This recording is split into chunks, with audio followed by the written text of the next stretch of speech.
Chapter 1695. All along, Wang Ling had a faint intuition that while some of the major events that had happened recently seemed to have come to an end, they might not have truly been resolved yet. The dark forces behind the scenes might be plotting a counterattack plan, and they might form a hemp rope to deal with him. It sounded a little scary. It even made him a little flustered. However, this panic was not for himself but for his family. It was true that he was very strong, but Father and Mother Wang were at the end of the day ordinary little cultivators who hadn't even reached the foundation establishment stage.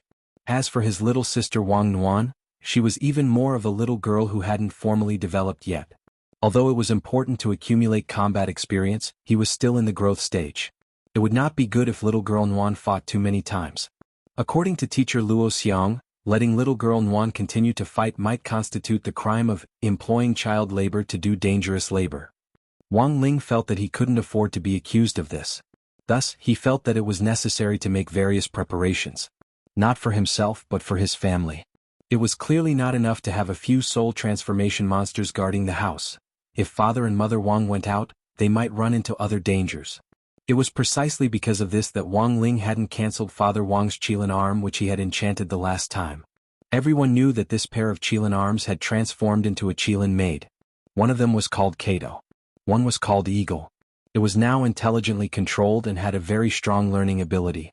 Through watching martial arts videos and movies, it had absorbed all kinds of combat experience.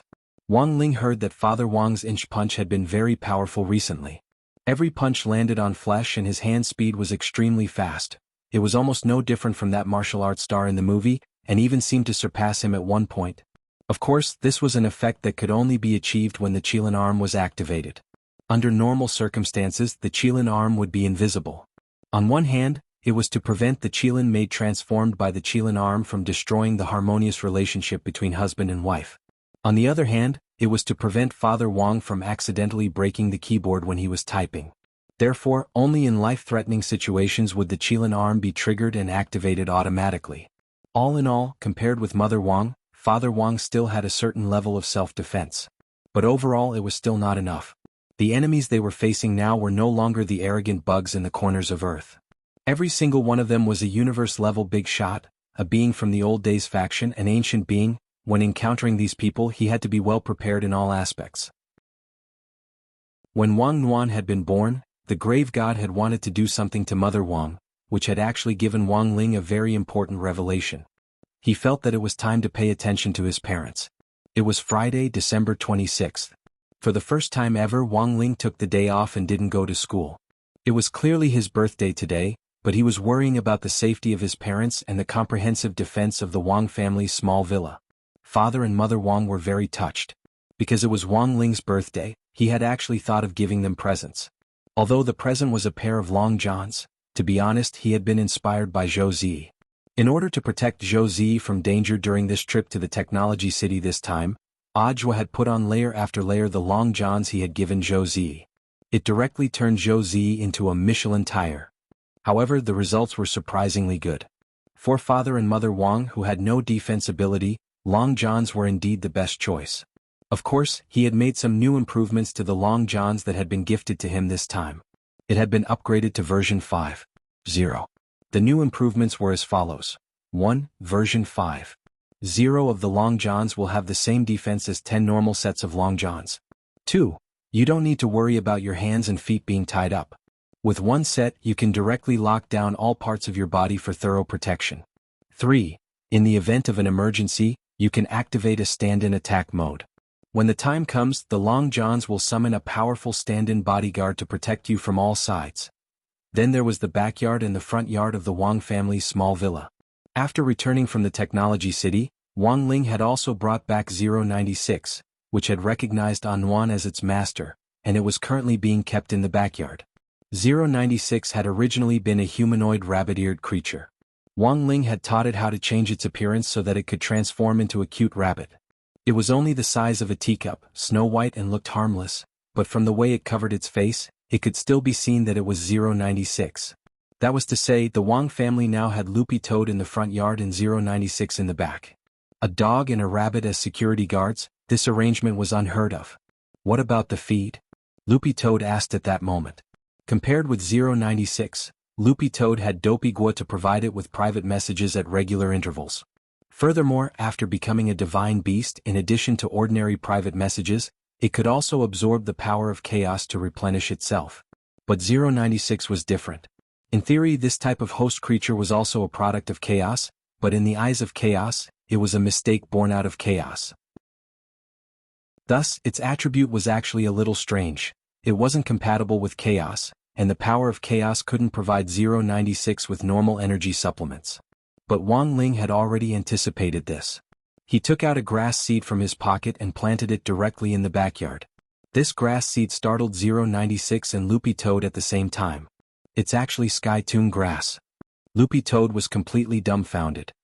Wang Ling nodded. This Sky Toon grass seed had been given to him by Leng Ming. Loopy Toad itself was a manifestation of Sky Toon grass, so it naturally had some seeds. The principle was similar to how Sun Wukong plucked out his hair to make other monkeys appear. The key point was that Sky Toon grass was different from ordinary grass. It wasn't a product of chaos, but could grow infinitely by absorbing chaos, spirit energy, primordial chi and other kinds of energy. As long as it had enough energy, it would be a perpetual motion machine that could continuously grow taller. It was definitely enough for 096 to use as fodder. As for its growth, Wang Ling had also prepared a chaos sprinkler. The space inside the sprinkler was connected to the universe, and it would absorb the power of chaos from the universe at regular intervals. 096 couldn't absorb the power of chaos to replenish its own energy, so it could use this chaos sprinkler to water the Sky Toon grass first. Once it was fertilized, it could directly harvest it as fodder. Of course, apart from Loopy Toad and 096, the fortifications outside the Wang family's small villa clearly weren't enough. So Wang Ling also took out a pair of red paintings from his Wang Zhibao pants, and stuck them on the back and front courtyards. On the painting was a pair of bearded old men. They looked a bit like the old K from poker cards. It was a common type of defensive magic equipment. Under normal circumstances, the creatures sealed in the painting were a bit like ghosts. However, these ghosts had been processed and purified by humans and had been tamed to the point of obedience. Take this pair of paintings that Wang Ling had taken out as an example. This magic treasure was called Unparalleled Nation Knight. One of the old men in the painting carried a missile launcher and the other a Gatling gun, and they looked very mighty and majestic. The most important thing was that apart from the painting, there was actually a couplet on it. It read, "Sweep the spear in all directions, cripple the demon. Bombard the exquisite flying tiger." Chapter 1696. Wang Ling heaved a long sigh of relief after the external fortifications were completed. This way, as long as father and mother Wang stayed in the house when the enemy attacked, they would be safe. The Wang family's small villa was now like a cannon, and the word, tyrannical, could be used to describe it. No matter who it was, they would be able to beat him to a pulp, beat him to a pulp, beat him to a pulp, beat him to a pulp. Throughout the entire process, An Wan obediently lay on Wang Ling's shoulder and watched. This little girl liked to stick to him, and this was the first time Wang Ling had felt a different kind of emotion from Wang Nuan when she touched someone else. He actually didn't reject her, which was the most incredible thing to him. But in fact, it didn't take long for Wang Ling to figure it out in his own way. Because little girl Nuan was his blood sister and one of the most important people to him, he wouldn't reject her. The most important people. Thinking about this, Wang Ling felt like he was thinking about something completely new on his birthday this year. For a very long time, he had never thought about other people's affairs. But now, when he realized how important the people around him were, he suddenly felt the need to protect these important people. These people should not only be referring to his family. He had to admit that he was a little conflicted now. Because according to his usual logic, it was as if these people didn't exist that he could enjoy the kind of tranquil and peaceful life he yearned for. But now, that kind of life seemed to be getting further and further away from him. And he was also becoming more and more used to it. As evening approached, more than 10 familiar figures approached the Wang family's small villa.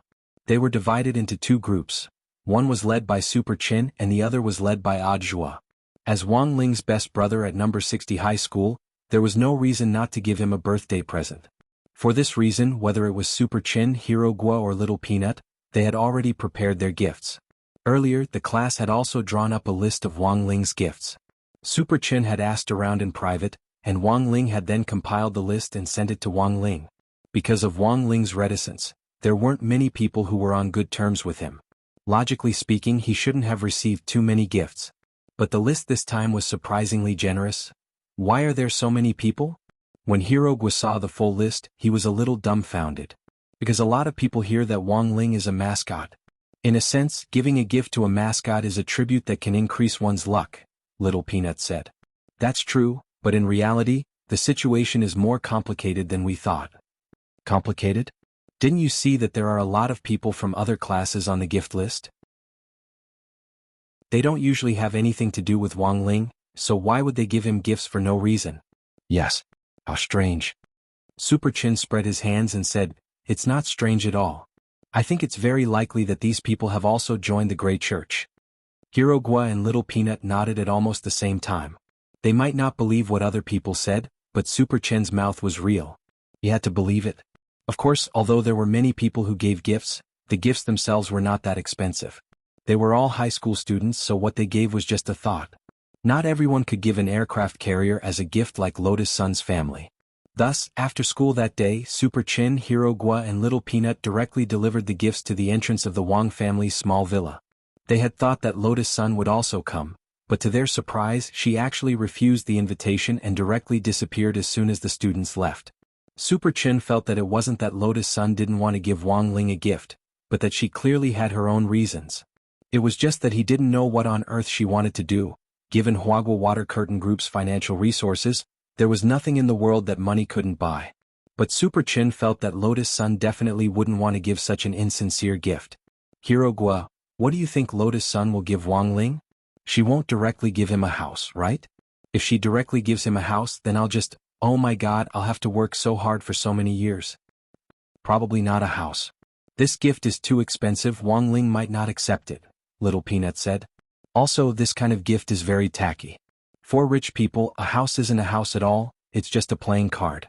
When I went to number 59 high school for the exchange meet earlier, I saw with my own eyes 3 girls use their property certificates to play fight the landlord. A straight flush from 1 ring to 9 rings, have you ever seen it before? Hearing this, Super Chin and Hirogwa turned pale with shock. They had no idea this kind of operation existed at all. After a few minutes of silence, Super Chin said again, I also don't think Lotus Sun will give him a house, it's too outrageous. It's not like she's getting married. Even if she's giving him a house, she has to think of a way to give herself away first. Hirogwa and Little Peanut understood once more. It turned out that Lotus Sun wanted to give herself away. Elsewhere, another group of people led by Audiobook approached the Wang family's small villa from a different direction. Lotus Sun had been very nervous along the way. It had taken her a lot of time to order the special crispy noodle snacks last night, and it hadn't been easy for her to make it in time. Of course, the most important thing was actually the gift box that contained her present, which Lotus Sun had taken a long time to choose. She had arranged to meet the courier who would deliver the gift box in front of the Wang family's small villa at this time, and everything else had already been arranged. Mistress, you don't have to be so nervous. You have to relax a little, that way I can also relax a little. Audiobook comforted her. Later, when your gift box is delivered along with the crispy noodle snacks, I'll do my best to break the king's eye's ability to separate the false from the true. He was really nervous. After all, this kind of behavior was indeed a little like deceiving one's master and destroying one's ancestors. Who's your mistress? Lotus Sun blushed and hurriedly cast a cooling spell on herself. After she calmed down a little, her willowy eyebrows furrowed slightly again. Because the person delivering the gift box hadn't arrived yet. She, on the other hand, was ready. Just as they had planned at the beginning, Monk Jean Deng had prepared a lot of blessed golden talismans for her, and she just had to crawl into the gift box and then stick them all over her body. Audiobook knew that Lotus Sun had put a lot of effort into the custom-made gift box. After all, there had to be a person in the gift box. But when they had gone shopping yesterday, for some reason, most of the surprise gift boxes that contained people looked like coffins. So in the end, Lotus Sun had no choice but to go the custom-made route. Audiobook heard that Lotus Sun had asked a skilled craftsman to tailor-make this gift box. It didn't look like a coffin at all and was very artistic. Is it that little brother in the red hat? At that moment, Audiobook saw a courier little brother in the distance. Pulling a large box, he slowly rode over on an electric 3-wheeled motorcycle from afar. Through the king's eye, Audiobook could easily see what the custom-made gift box looked like inside the box. Then he sucked in a cold breath. Hiss, this gift box, chic, was indeed chic. It was made of metal and had perfect curves. It indeed didn't look like a coffin at all, and had been completely custom-made for Lotus Sunday. But the problem was, this damn gift box was in the shape of a person. Chapter 1697. On Wang Ling's birthday, Wang Ming had initially wanted to give him the detailed concept of the first version of the new talisman. He planned to call it the Talisman of Eternity, and privately thought that it was the best gift he could give so far. Compared with all those fancy things that money could buy, only the design and development of the Talisman of Eternity could bring Wang Ling eternal happiness. A lot of people had different definitions of happiness. So for Wang Ling, what on earth was happiness? As a brother, Wang Ming felt that he had thought this through thoroughly. For Wang Ling, happiness was simple and ordinary. He especially hoped that one day he could personally tell Wang Ling, "Congratulations, Lingzi, you can finally live a normal life." But there was still a long way to go before he could realize this vision. After analyzing the memory chip he had brought from the illusory land of nothingness through a specialized analysis helmet, Wang Ming suddenly felt his brain and body sink into a long-lost fatigue. Logically speaking, given his brain capacity, it shouldn't have been a problem at all for him to process this short-term memory, but now he actually felt like he was in a trance, which made him feel a little uncomfortable. When he got up, his body swayed and he almost knocked over the coffee on the table. Jianghu darted forward and steadied him. "Don't push yourself too hard." "I didn't," Wang Ming said weakly, his face deathly pale. He was a little uncomfortable, but he didn't know why. It was just analyzing data. How could he be so tired out? Could it be the crystal card? Wang Ming vaguely sensed that something wasn't right, and he hurriedly grabbed Li Xian's hand. "Senior Li Xian, let me ask you, who else touched this crystal card?" "Mr. Ming gave it to us and no one else touched it," Li Xian replied. "Then who saw it while it was being made?" "Brother Zidao and I used the small corpse picture that Ling Jinren gave us to seal the remaining shelter creatures, and we didn't see how the crystal card was made," Li Xian answered truthfully. After saying this, Wang Ming instantly had a bad feeling. If there was no one to accompany and witness the process of making the crystal card, then the situation would be very thought-provoking. At that moment, Wang Ming's thoughts were in a mess. With a headache, he placed Zhai Yin's, Li Xian's and Zhang Zipei's hands on top of each other, and then held them himself. "Inzi, Senior Li Xian, Senior Zhang Zipei, what I'm going to say next is very important. Please remain calm after hearing what I have to say. Mr. Ming, please speak your mind. We will listen to Mr. Ming's arrangement. It's like this. I suspect that my brain has been implanted with a consciousness. To put it simply, you can think of this consciousness as a virus in a computer program." Consciousness. What will happen to Mr. Ming? It's hard to say. This consciousness is very strong. I've already tried to use my own power to cleanse it, but it's useless. Wang Ming said, "And now, the worst-case scenario is that I might become a completely different person. Then what should we do?" At that moment, Jianghu composed herself and looked at Wang Ming. Wang Ming instantly smiled bitterly. "Why don't you cry? I'm already like this. Moreover, if I become another person, I might not be able to change back. What's the use of crying? I believe you have a solution. Moreover, you must change back." At that moment, Jianghu held Wang Ming's head. "Wang Ming, you must always remember, if you can't change back, it is very likely that you will be arranged into the legendary Taoran plot."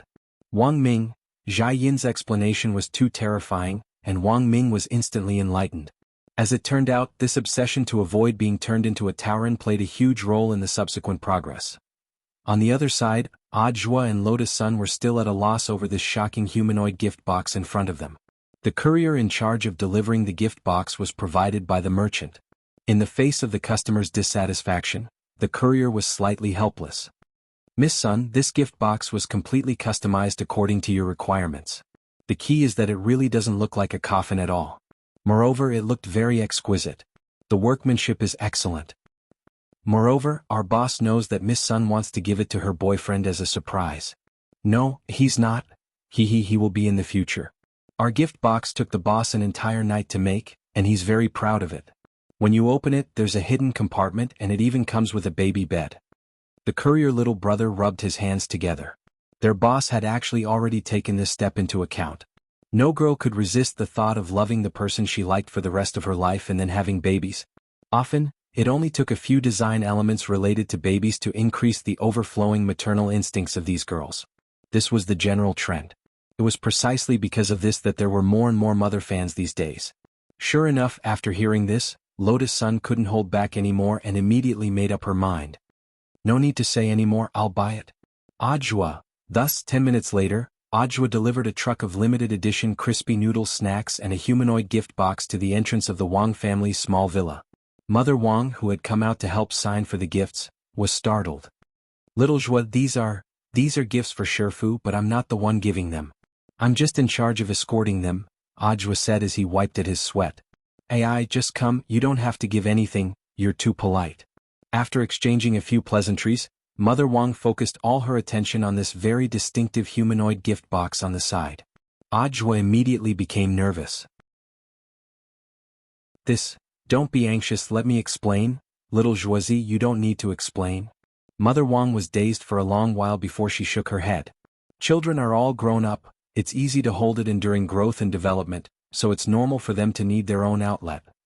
It's not like that, Auntie, I know. Ling Ling's situation is special, and normal people definitely can't take it, so this must be specially made, right? Special materials won't spoil so easily. Ajwa dropped his forehead into his hand, feeling like he couldn't explain himself at all. This really isn't, I understand, little Zhuozi. Thank you for being so thoughtful. No, Auntie, this really isn't inflatable sandbag? That material is too lousy. Oh, so Auntie was talking about a sandbag, then it's fine. Chapter 1698. After successfully delivering the box, this seemingly harmless courier little brother quickly pedaled away from the Wang family's small villa on his tricycle. After driving the tricycle to a remote corner, he dialed a number. The person on the other end of the line said something to him, and the little brother quickly replied, "Yes, boss. The custom-made gift box has arrived." Oh, that is to say, I have to find another body, right? Then I have to directly abandon this body? I see. Do you want me to make it look like a car accident? Don't worry, boss, this subordinate will definitely do it properly. After hanging up the phone, the courier little brother's pupils quickly dimmed, and then split into tentacles. He rode the tricycle to the nearest road and magnified his perception. After searching for several minutes, he finally fixed his target on a Tesla hybrid electric and spirit power vehicle that was driving over on autopilot from afar. A family of 3 was happily sitting in the back seat of the vehicle, and he sped up on the tricycle. Bang! A loud bang. The vehicle collided with a huge explosion. With his body burning in flames, he jumped on the tricycle, lifted the roof, and saw a man and a woman whose faces had been disfigured from the collision tightly hugging an unconscious girl. Everything was as he had expected. At this moment, human kinship played a crucial role. The little girl, who was only 10 years old, was immediately protected by her parents after the collision and did not die. And this was the result he wanted to see. Mission accomplished.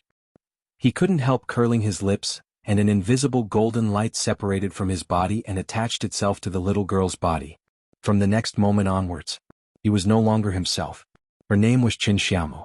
She was the sole survivor of a car accident with a courier little brother. At the same time, she was one of the great old ones who had continuously attached themselves to human consciousness on Earth. She was the same as the ultimate hunter among the great old ones. This group also had an exclusive code name. It was called Thought Plague. On the other side, Wang Ling had received a lot of birthday presents. Super Chin, Hero Gua and Little Peanut had actually arrived first. After handing over the presents to Wang Ling, the 3 of them sneaked into the house as if they had secrets to tell Wang Ling. Wang Ling was dazed when he heard Super Chen's words. Do you know, Wang Ling? I think Lotus Sun wants to give herself to you. It wouldn't have mattered if someone else had said this, but when Super Chin said it, a bead of sweat immediately broke out on his forehead.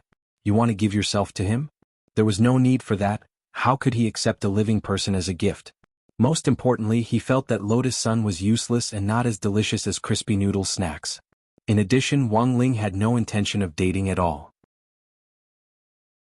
If he accepted this gift, what if he was misunderstood? These were all questions he had to consider. As the saying went, a rabbit didn't eat the grass near its burrow. Wang Ling had never felt that their high school relationship was reliable, and he felt that Lotus Sun had still been hot-headed for the moment. Furthermore, his attitude toward her was purely that of friendship, and it was impossible for him to consider long-term development at this stage. No, not just at this stage but also in the future. Wang Ling, since we're already here, we should take things as they come. She's already so obvious, so you'll just accept it? Hirogwa said.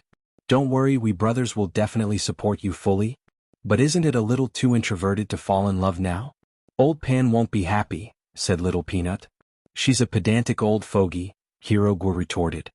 Besides, how can this be called dating? It's clearly called promoting friendship. Wang Ling and Lotus Sun are in the process of promoting friendship, waiting for each other to grow up. Wang Ling, what F*** king waiting for each other to grow up? Ling Ling, Miss Lotus has brought you a birthday present. You have to thank her properly later. Let's go out for dinner or something. At that moment, Mother Wang brought Lotus Sun's birthday present to Wang Ling. He was very satisfied with a pile of custom-made crispy noodle snacks in a giant gift box. Next to this gift box was a human-shaped gift box, which made Wang Ling want to return it.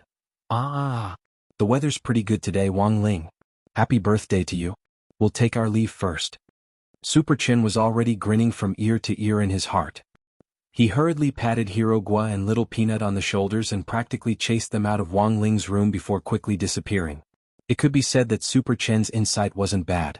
Wang Ling felt that if he really liked Lotus Sun, Super Chen's move would definitely be the most powerful assistant. To be honest, Wang Ling had planned to directly send Lotus Sun back, but when he saw this human-shaped gift box, he felt that something wasn't right. Don't bother. The secondary eye's anti-control ability is ineffective. Wang Ling glanced out the window and spoke telepathically to Audiobook, who was lying in ambush outside the villa. He had been waiting outside the Wang family's small villa for an opportunity to act, but hadn't expected to sense Wang Ling's dead fish eyes staring at him from his room on the second floor. For a moment, Audiobook felt a little disappointed. As expected of Shifu, his insight was unparalleled. But from Wang Ling's tone just now, Audiobook had sensed some seriousness. Could it be that there was something wrong with the gift box? Given Shifu's temper, if he had already known that the gift box contained his mistress, he would have directly sent her back without even opening the box. But now Wang Ling hadn't done that. Audiobook suddenly realized what the problem was. He immediately went upstairs and saw Lord Ma and Loopy Toad sitting around the human-shaped gift box as they examined it. What on earth is going on? Audiobook asked. There's something wrong with the gift box. Miss Rong can't come out, Loopy Toad said. Audiobook, how is that possible? Loopy Toad, someone has tampered with the gift box. It will explode when opened, and the force of the explosion won't be small, so I'm afraid a lot of innocent people will be affected. In addition, the explosion may cause cosmic energy radiation, which will cause irreversible damage. Looking at what we've seen so far, it's probably the work of those old rulers. The god of the grave? It could be him or it could be his followers, Loopy Toad said. Of course, Little Master Ling told me all this. You can't open it by force. If you do, Miss Rong may suffer unbearable pain. Even if she can be resurrected, there's no guarantee that her soul will remain intact under the intense pain. Loopy Toad said, of course, apart from that, there are also crispy noodle snacks in the gift box, which are all custom-made out-of-print flavors. It would be a pity if they exploded. Audiobook, it seemed that this was the main reason why they couldn't open it by force. Then what do we do now? Audiobook asked. Loopy Toad, we can only let Lord Ma try first and see if he can somehow send Miss Rong out of the box alone.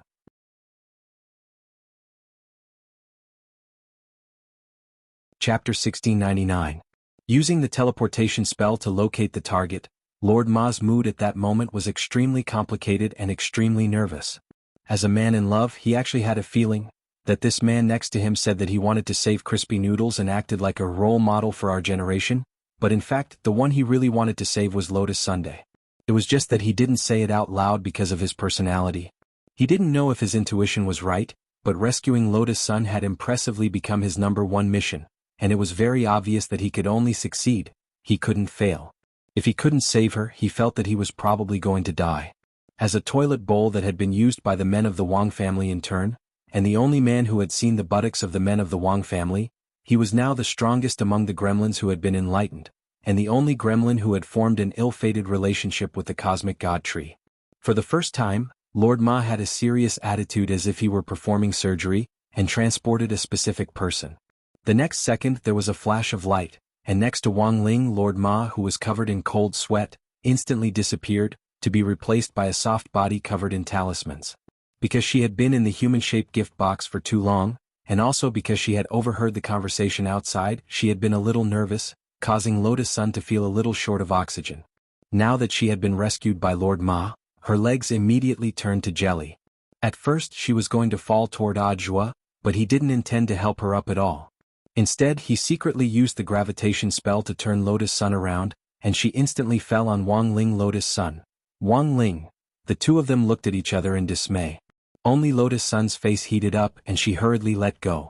At that moment, Audiobook walked over with a natural expression on his face as if nothing had happened. That's great, Miss Lotus is fine. But it seems that this matter hasn't been resolved yet.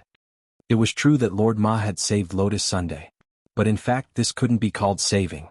Because Lord Ma had taken advantage of the fact that the gift box hadn't been paying attention to take his place. He had ensured that there was always a person lying inside the human-shaped gift box, so that it wouldn't explode. Of course, this was also the best method that Lord Ma had chosen after comprehensive consideration. He could save Lotus Sun and shift the risk to himself. He was just a toilet bowl.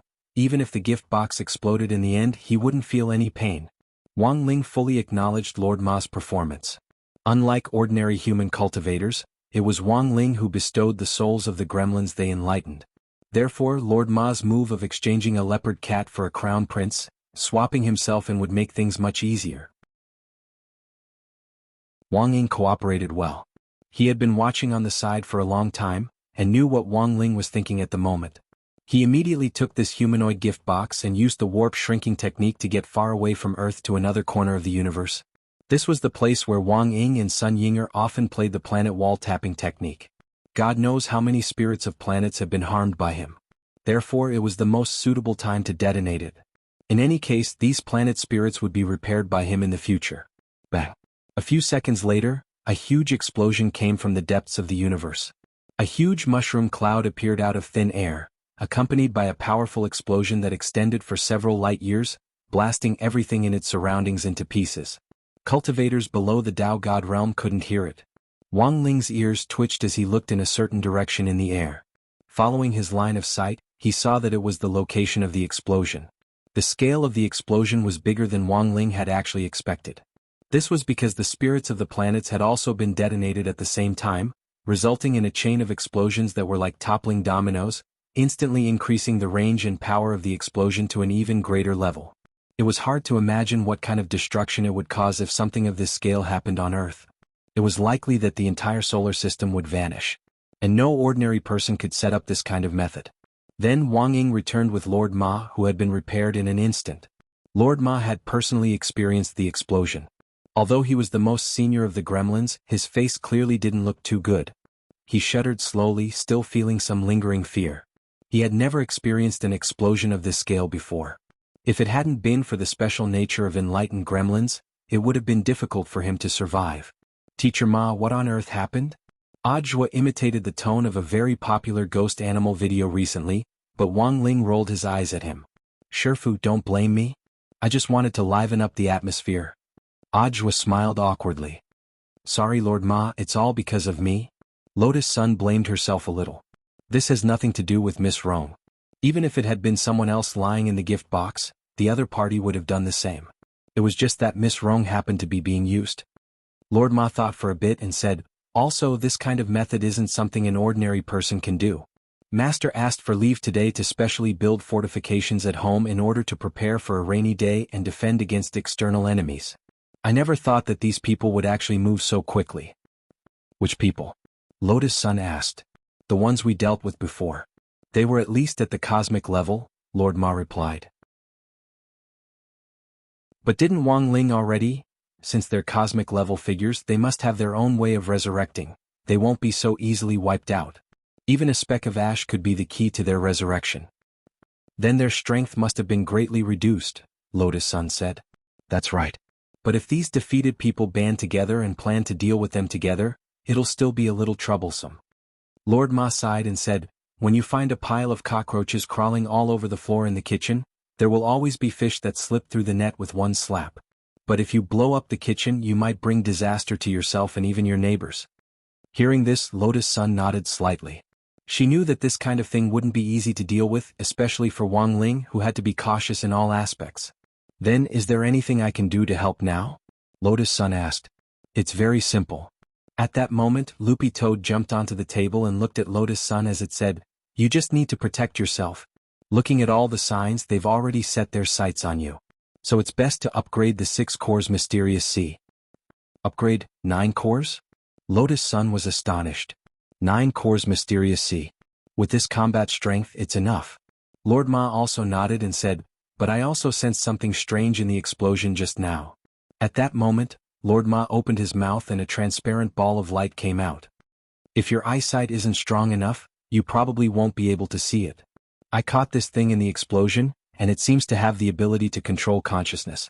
Wang Ling's eyes instantly narrowed, because he saw a transparent worm wriggling in this transparent ball of light, and it gave off the scent of the old rulers. Sure enough, this has something to do with the grave god. Audiobook frowned. It's very likely that the other party has already infiltrated deep into our midst.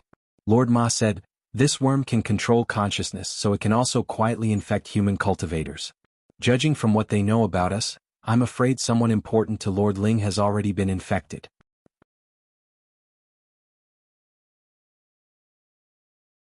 Chapter 1700. Lord Ma's reasoning was completely logical. Since an infected person was already next to them, they had to be on guard. Wang Ling closed his eyes and used his search ability to communicate with Book of Sage Immortal remotely. Although he had already sent the book out of this universe, he would still occasionally use it as a remote search engine. After giving it away, the noise from Book of Sage Immortal had indeed decreased a lot, and it was a lot more convenient for Wang Ling to read it now. Because of the long-distance telepathic connection, this annoying iPad wouldn't jump in the face as much, and would only give him the answers he wanted. Of course, Wang Ling felt that this could also be Book of Sage Immortal's way of showing weakness. It was probably trying to make amends for its mistakes. Thought Plague. Wang Ling ruminated on this name which he had obtained from Book of Sage Immortal. This was one of the dirtiest characters among the rulers of the old days. By invading someone's consciousness, they could silently control them. It wasn't just human cultivators, but any living creature with a soul and life would be manipulated by them. Furthermore, the most important thing was, the Thought Plague would constantly change the bodies it had invaded, leaving no trace behind. The final fate of the bodies that it had abandoned would also be clearly arranged, disguised as all kinds of suicides or accidental deaths, so that there was no way to investigate it. But in any case, the seriousness of this matter was enough for Wang Ling to pay attention to it. Based on what was currently known, the Thought Plague was extremely contagious, especially after switching bodies. Even if the bodies that had been used became corpses, they could also become new sources of infection. This meant that they would leave their seeds in the corpses, and those who came into contact with the seeds would become new infected people. Thus, if this matter wasn't taken seriously, it might spread widely among human cultivators. As the rulers of the old days of the universe, there was currently no way to identify the true bodies of these creatures with the current cultivation methods on Earth. Once they were parasitized, it meant that they would be 100% controlled. So the first thing Wang Ling had to do now was investigate 3 things. The first was the source of the Thought Plague. The second was who on Earth had sent these Thought Plague. The third was who on Earth had been infected and how to prevent it. This is the basic situation Shifu was talking about. After summarizing Wang Ling's telepathic message, Audiobook verbally relayed the incident to the others in a simple and clear way. Now, as a disciple, he was not only used as a scapegoat, but also for various other purposes. When he said this, Audiobook's mind was filled with a scene from a movie. On a dark, windy and stormy night, Wang Ling appeared in front of him dressed like a mafia boss and asked him, translate what? It's a pleasant surprise. In other words, we need to prove our innocence now? Lord Ma asked. Lord Ma, you don't have to. After all, you're an enlightened gremlin. Master can tell at a glance. As for the others, don't even think about escaping. Audiobook smiled and said, how about this, one by one we'll ask each other questions to prove our innocence. There were no outsiders here except for Audiobook, Lotus Sun and Loopy Toad. It wasn't Wang Ling's idea to prove his innocence, but Audiobook's own ideas. Wang Ling didn't stop him and just watched the show. When Audiobook said this, he saw that Lotus Sun's face was bright red, as if it would burn at any moment. How about this, I'll start first. You ask me first, Audiobook said as he looked at Loopy Toad. Loopy Toad reacted quickly. Do you like highlands or flat ground? Audiobook, flat ground. Audiobook, then what's your favorite food? Bone sticks, big meat flies and so on? Loopy Toad, of course it's bone sticks with big meat flies in the middle. Very good. Proof complete. One man and one dog cooperated very well, and after asking each other questions they high-fived each other. Lotus Sun, that's it? Ajwa nodded. Of course. Then Miss Rong, do you want to try? Lotus-san, I'll try. She had thought that he might ask some tricky questions, so she had been a little worried, but the question just now didn't seem special. So Ajwa looked at her and suddenly asked, if a youngster who looks better than Shifu appears in front of you, will you fall in love with him? Lotus-san was a little surprised by this question, but she still shook her head with a resolute look in her eyes. Of course not. She had always been very sure. The reason why she liked Wang Ling wasn't because of his face. There were so many good-looking young men, and as the eldest daughter of the Sun family, she could summon them at her beck and call. But only Wang Ling was special to her. Hearing this, Ajwa's expression was one of triumph as he hurriedly asked, why? Is it because you like my Shifu? Hearing this, Lotus-san knew it was bad. She had been tricked by Ajwa again. This bad guy, he only knew how to trick her all day long. He was actually asking questions. Furthermore, it was fine if he kept asking, but he was asking this kind of question, and in front of Wang Ling, how was she supposed to answer? She struggled in her heart, then clenched her teeth and braced herself to deny it. Of course not. Ajwa was shocked when he heard this. No? So you're fake Miss Rong. Brother Toad, let's go. Lotus-san instantly panicked and looked at Ajwa with an expression of admitting defeat. Yes, I like Wang Ling. That's fine, right? She was in a bad mood, and the shame of being forced to confess in front of Wang Ling made her want to find a hole to crawl into. Wang Ling's expression didn't change much when he heard this. The main thing was that Lotus-san had already confessed a few times before, and he was probably a little used to it. He knew that Ajwa's love for stirring up trouble was in fact an act of support. But to be honest, Wang Ling felt that it was useless. Because he wouldn't like Lotus-Sunday. It was said that there was no such thing as pure friendship between men and women, but Wang Ling felt that this wasn't true at all. He had always felt that he and Lotus-san had this kind of pure friendship. That was right. It was just friendship. Wang Ling turned his head to look at Lord Ma on the side, and seemed to be giving him some instructions telepathically. Lord Ma immediately understood, and then turned to Lotus-san and bowed respectfully. Then Miss Rong, please come with me. Where? Lotus-san asked. Lord Ma, to upgrade Mysterious Sea, of course. Lord Ling has already made an appointment with Senior Golden Lamp, so Miss Rong just needs to come with me to bring Mysterious Sea over. Once it's upgraded to a 9-core spirit sword, Miss Rong will have the ability to protect herself. You won't have to worry about being threatened by the thought plague. With this kind of sword chi protecting you, it will be very difficult for them to invade you.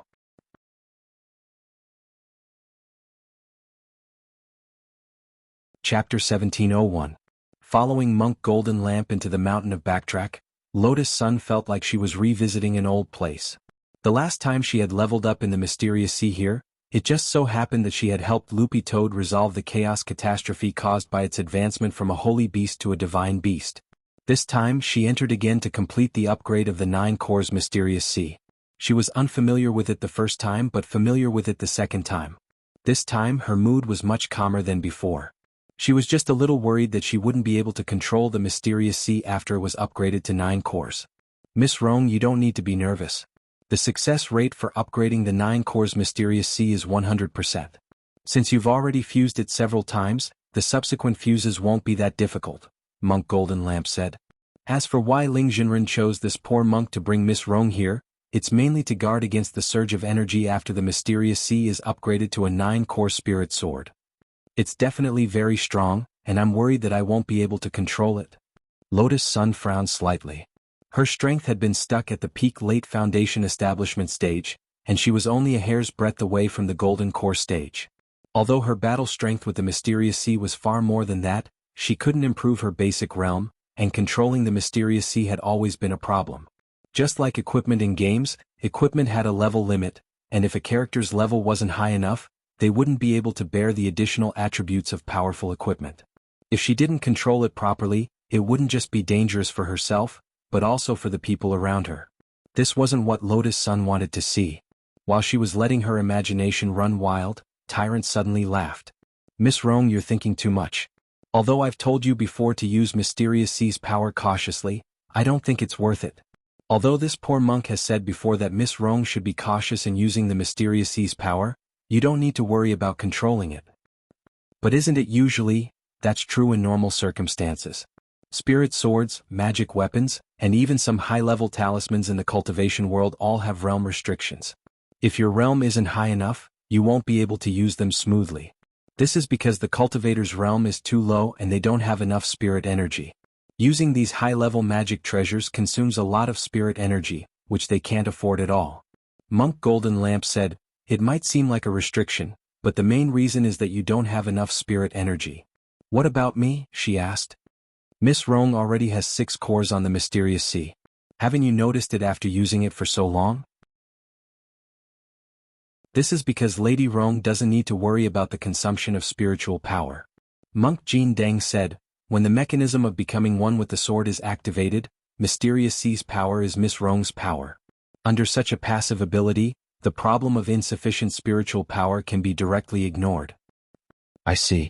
Lotus Sun nodded. At this moment, Sun Yinger also appeared and comforted her.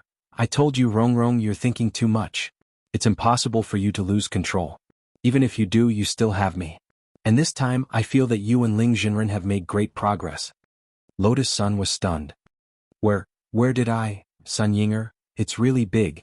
Look, this thought plague is so dangerous.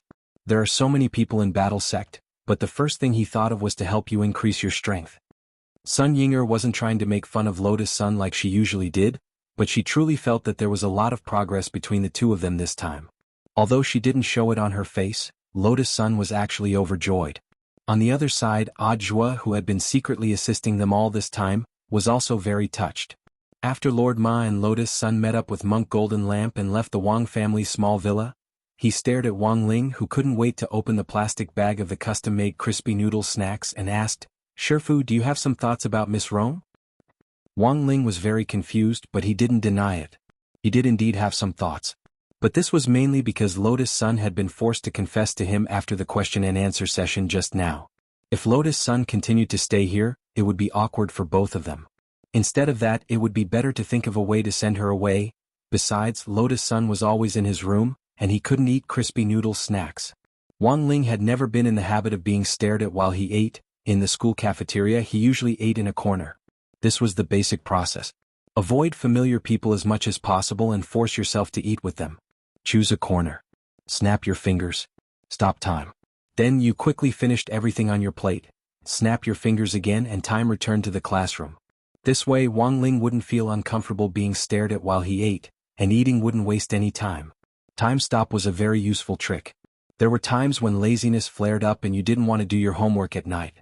You could also bring your homework to school in the morning and use time stop to finish it. It wasn't just for himself but also for Father Wang.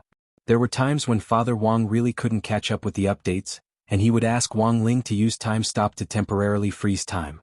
This was also one of the main reasons why Father Wang had been able to update for so many years, rain or shine. You would never know what on earth was behind a web novelist who could continuously update. Maybe it was boxes and boxes of bald-proof hair growth fluid. Or maybe it was a sun who understood time stop. Lotus Sun was being strengthened, but Wang Ling didn't think it was very reliable to ascertain their identities through interrogations. In the end, an external force was needed. The modern cultivation world couldn't do anything about it, but Wang Zhibao had a corresponding magic treasure in his pants. He took out a bronze mirror called the Immemorial Beauty Mirror, which was the primordial chaos magic treasure of an empress in ancient times. Although it was called a beauty mirror, the truth was that it wouldn't make a person beautiful, and would instead directly reflect their barefaced appearance. Wang Ling looked at himself in the mirror and found that his appearance hadn't changed much. He then pointed the mirror at Loopy Toad and found that its dog fur was still as green as before. Loopy Toad, "Got it, so I'll just give it to the people in Battle Sect to try. But there are too few of them, so it might be troublesome to test them. Also, if there's too much noise, it might alert the enemy." Wang Ling nodded. This was indeed a problem. So in the first round, he decided to only conduct a preliminary test on the core members of Battle Sect to ensure that there were no problems with the higher-ups. As for the scarcity of the beauty mirror, that was even easier. Wang Ling opened his king's eye. He selected the beauty mirror in his hand, and Loopy Toad saw Ctrl+C appear in his left eye and Ctrl+V appear in his right eye. Then, a new beauty mirror was successfully duplicated. Loopy Toad was blank for a moment, and then, as if accustomed to this sight, swallowed the bag of beauty mirrors that it had duplicated. "I need some helpers to do the test." Wang Ling spread his hands to indicate that Loopy Toad could choose as it pleased. And Loopy Toad's train of thought was very clear. Almost immediately, it set its sights on Xiang Yi and Qin Zong. These two young fellows were the most suitable to be used as support. The error-free chapters of the daily life of the Immortal King will continue to be updated on the mobile game bar. There are no advertisements on the site, so please bookmark and recommend the mobile game bar. If you like the daily life of the Immortal King, please bookmark. The daily life of the Immortal King mobile game bar is updated the fastest.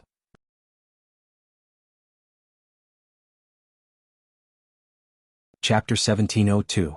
Loopy Toad naturally had its own reasons for choosing Qin Zong and Xiang Yi. It felt that these two living treasures were very useful, and their identities weren't simple. Now that they had become guest elders of Battle Sect, they were the same as its own people.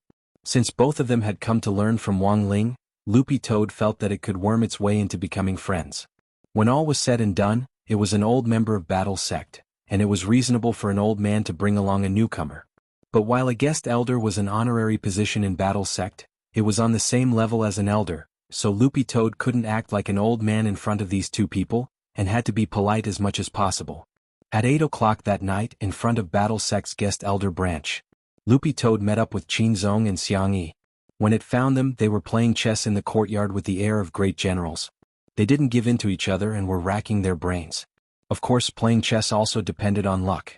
In order to ensure fairness, Qin Zong would evenly distribute his luck when playing chess. This way he could fully ensure the fun of playing chess. Otherwise, there wouldn't be any gaming experience at all if he won all kinds of baffling things. Loopy Toad didn't disturb them and quietly waited for them to finish playing chess. After watching them for a long time, it realized that Qin Zong and Xiang Yi's faces were indescribably delicate and handsome. Their fair and translucent skin and sharp edges gave them the feeling of protagonists. Before planning to make this in-depth contact, it wasn't that Loopy Toad hadn't asked around about these two people, and had a general understanding of Qin Zong and Xiang Yi's situation. In their own worlds, the two of them had almost reached the top, but in the end they hadn't expected to be forcibly hit by a wave of dimensionality reduction when they came to Wang Ling's world line. Even the universe-level experts they had encountered weren't on the same level.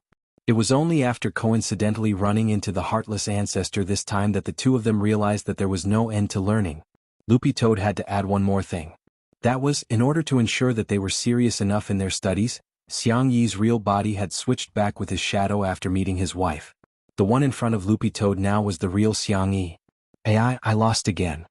Xiang Yi scratched his head in annoyance. Loopy Toad didn't wait for a few minutes before the two of them decided the winner. Qin Zong had a complete victory without relying on luck. To be honest, after coming to Wang Ling's world, he had in fact wanted to meet Gu Xuanji, but hadn't been able to find the right opportunity. In fact, after coming to Wang Ling's Toad's world, Loopy Toad had wanted to meet Gu Xuanji, but he had never been able to. Loopy Toad's Wang Xuanji hadn't for Gu. And to for Ad Xuanji. And why Zong? And Toad for Chin for him that Zong, that he not as for. Gentlemen, I have a mission here, Loopy Toad said as it gave them a concise and comprehensive account of the thought plague. Toad immediately Qin and Qin. Toad Ling and that and Toad. 2 for Qin. And Yang. And Toad. And Ling for and. The source, Qin Zong cupped his chin and thought carefully. When we were in the Science and Technology City, Senior Li Xian and Senior Zhang Zijin did not act with us. Could it be that they were invaded, or that they came out of the Science and Technology City with something that could achieve a large-scale invasion? Loopy Toad and Xiang Yi were blank when they heard this. Because as far as they knew, the only thing Li Xian and Zhang Zijin had brought out of the Technology City was the chip that Wang Ming had used his brainwaves to invade the wealthy businessman Jia Bugue. It couldn't be. Could it be such a coincidence? Although Qin Zong didn't have Super Chen's blessed mouth, his unparalleled luck attribute allowed him to hit the nail on the head sometimes. Loopy Toad and Xiang Yi were instantly on high alert. If the source of the infection really was Wang Ming, after the thought plague invaded Wang Ming's body, given Wang Ming's powerful brainwaves, it might be able to carry out a large-scale invasion in an instant. And the serious consequences of this invasion had already reached an inestimable point. Then where should we start now? Xiang Yi asked. How about we go look for Senior Gu? Qin Zong suggested at that moment. Xiang Yi and Loopy Toad were silent. It would have been fine if Qin Zong hadn't mentioned it, but now that he had, it was very likely that the first person they were looking for, Gu Xuanji, had already been invaded. After Lupi Toad left, Wang Ling noticed an interlude in the news. It was a car accident near the Wang family's small villa. A Spirit power-driven tricycle delivering packages had crashed into an automatic car. The delivery little brother and a couple had died together. Before they died, the couple had used their bodies to protect their daughter, resulting in 3 deaths and 1 injury. Car accidents happened every day, so no one would find it strange. But it just so happened that this delivery little brother was the one who had delivered the human-shaped gift box to Lotus Sun previously. That coffin. Oh no, the human-shaped gift box had been problematic to begin with, so there was a high chance that the delivery little brother had already been invaded. In the explosion of the car accident, the delivery man and the poor couple were burnt beyond recognition, and their faces were almost indistinguishable. But Wang Ling had the king's eye. Wang Ling could still use his power of sight to directly restore their original appearances. Based on the force of the explosion at the scene, it was a miracle that the little girl had survived. But not only had she survived, she didn't have many injuries on her body, except for a few burn marks. Wang Ling couldn't help but start to wonder if this little girl was really a little girl. Wang Ling first looked up the delivery receipt number of the delivery little brother who had delivered the human-shaped gift box.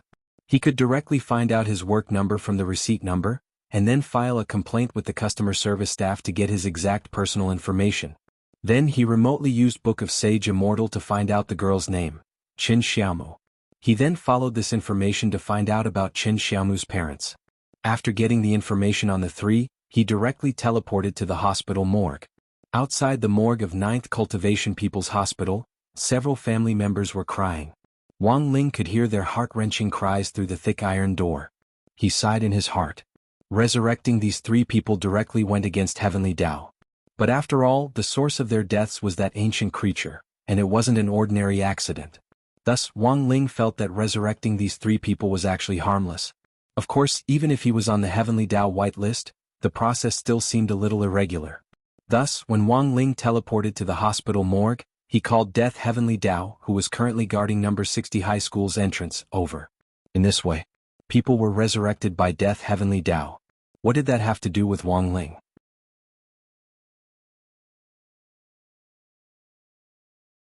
Chapter 1703.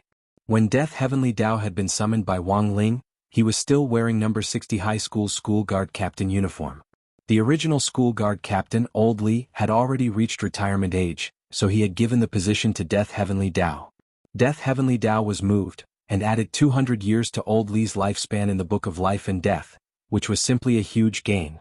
No one would have thought that their colleague who went to work with them every day was a man who could freely control other people's lives. But even if Death Heavenly Tao carried out the resurrection itself, it would still be considered a violation of the rules. When Tao ancestor Wang had established the Heavenly Tao Governing Committee back then, he had left behind a rule that those who had no choice but to be resurrected had to first be put on file.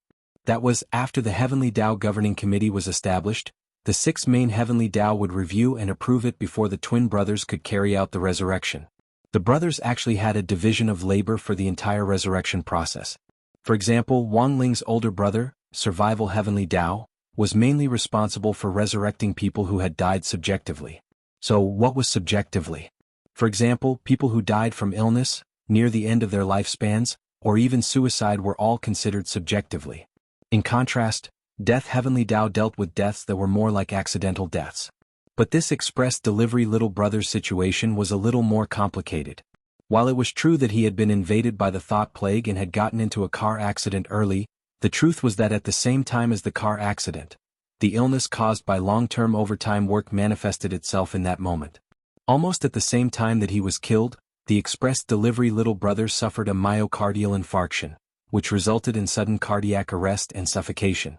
Not only that, because he had been traveling around on his little tricycle for a long time, he had also suffered from severe rheumatism. The moment he was hit, all his bones cracked. The moment he was hit, this poor express delivery little brother died suddenly for multiple reasons. Furthermore, each of his deaths happened almost at the same time, and they were all fatal injuries. The thought plague which had invaded his body clearly hadn't noticed this, and was still controlling his body. In the end, he was directly burnt to a crisp by the explosion, and was completely unrecognizable. Too tragic. Death Heavenly Tao sighed as it explained the cause of this express delivery little brother's death. Cut the crap. Just tell me, can he be resurrected? Wang Ying's expression was heavy. One Wang Ling and one Wang Ying sandwiched Death Heavenly Dao, and Death Heavenly Dao himself was terrified. His pupils contracted slightly as he said timidly, "Yes. Since Ling Jinren and Jinren Ying have spoken, how can I refuse?" Urging people to be resurrected in violation of the rules was essentially a serious violation of the law, but with Wang Ling and Wang Ying behind them, Death Heavenly Dao had some confidence. The rules back then were set by Dao ancestor Wang. If I were to resurrect these humans and receive any punishment, the two of you must help me. Death Heavenly Dao bowed. You might not believe it, but as one of the 6 main Heavenly Daos, the Heavenly Dao of Death is also very afraid of death. Cut the crap. Do it now, Wang Ying said concisely. Yes. Death Heavenly Dao didn't refuse anymore. He took a step back and released a pitch-black spirit flame from his fingertip. Then he raised his finger and pointed it at the charred corpse's head. The corpse, which had been burned to the point where it was no longer recognizable, was rapidly recovering at a speed visible to the naked eye. He got off easy. This is a brand new body, Death Heavenly Dao said as he crossed his arms. After resurrecting a person, the person would also have a completely healthy body. No matter what kind of pain or illness they had suffered before, the resurrected body would be completely healthy. But modern human cultivators had some bad habits that were hard to change, and in the end, they would still develop into a sub-healthy state. Regarding this, it was truly a pity. As if he had just woken up from a long dream, the deliverman woke up from the sterile bed in the morgue and rubbed his eyes. He remembered that he had just been walking on a long and narrow golden bridge, and golden men floating in the air next to it ladled a bowl of golden soup for everyone standing on the bridge. The Mengpa soup that people talked about was actually the same kind of thing as this golden soup. This was a tool used by the Heavenly Dao to block out the soul's memories of its previous life. But just as the courier little brother was about to drink it, the golden soup in his hand was ablaze with a black flame, and he was so frightened that he knocked the bowl over. At the scene of the golden bridge, in a mess, he was sucked away by the crack caused by the black flame. When he woke up, he saw 3 men standing in front of him with their arms crossed, surrounding his bed. "You guys." He was scared out of his wits, but it reminded him of something. While he was being invaded by the thought plague, even though his body was completely out of his control, he still remembered what he had done. The thought plague would never have thought that the person whose body it had destroyed would be resurrected under such circumstances, and still have all the memories of when he was under its control. All you need to know is that you got into a car accident and we saved you. Now, don't ask anything else, just tell us everything you did while you were under its control, Wang Ying said coldly. Bao Bai. This courier little brother said as if he had been enlightened. Bao Bai? Yes. When my body was under its control, I went to a company that I've never seen before. I've never seen such a mobile company before. A mobile company? Death Heavenly Dao was also dazed when he heard this. Could it be that the company is in some kind of aircraft? Floating offices that didn't have a fixed address were indeed very popular now, and were now the mainstream trend for companies in the future in the cultivation world.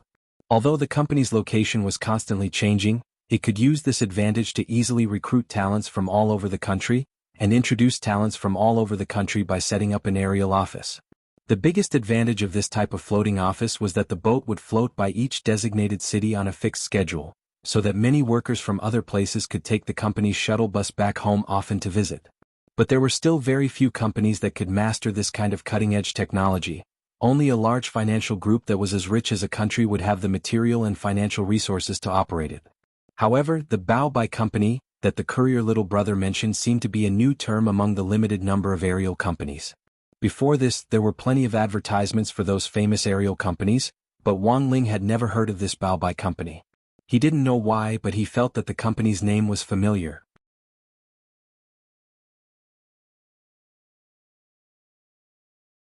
Chapter 1704. Neither Wang Ling nor Wang Ying had heard of Bao Bai Group before, as if it had popped up out of thin air. Wang Ling used his phone to look up the company's business information online, and when he couldn't find it, he instantly understood. It turned out that this was an aerial company that had been hidden away. Furthermore, from the internal scale described by this courier little brother, it seemed that this Bao Bai company had already reached a certain scale, and hadn't just been set up in a hurry. There were many employees inside, and all of them wore thick white protective suits. Listening to the description, it seemed a little like a cultivation chemical company. The courier little brother did his best to answer, I saw a huge graveyard, ranch, farming in the air. Wang Ying and Wang Ling were startled. No, it's a graveyard. In the core area of this company's floating ship, behind an encrypted iron gate, there's a huge graveyard in the air, as if it's excavating something. Yes, that's right, I remember now. There's a huge skeleton in the center.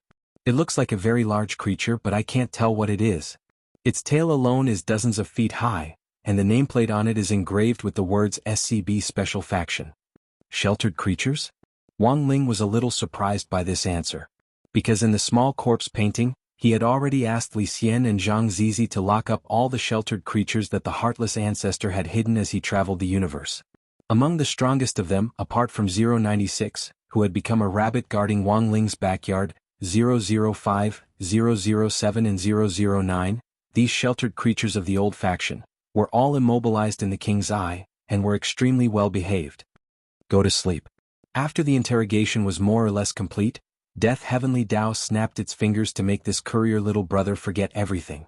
At the same time, it set the unfortunate couple on the side to be automatically resurrected in half an hour. Of course, if word got out that the dead had been resurrected, it would definitely cause a huge uproar. On Heavenly Dao's side, Death Heavenly Dao had already ordered a few little golden men to deal with the aftermath. This was to knock some sense into everyone who knew about this so that they would physically forget all their memories of this matter. Apart from that, Death Heavenly Dao had already ordered Heavenly Court to temporarily forget that this poor couple had any memories of having a daughter after being invaded by the thought plague in the car accident.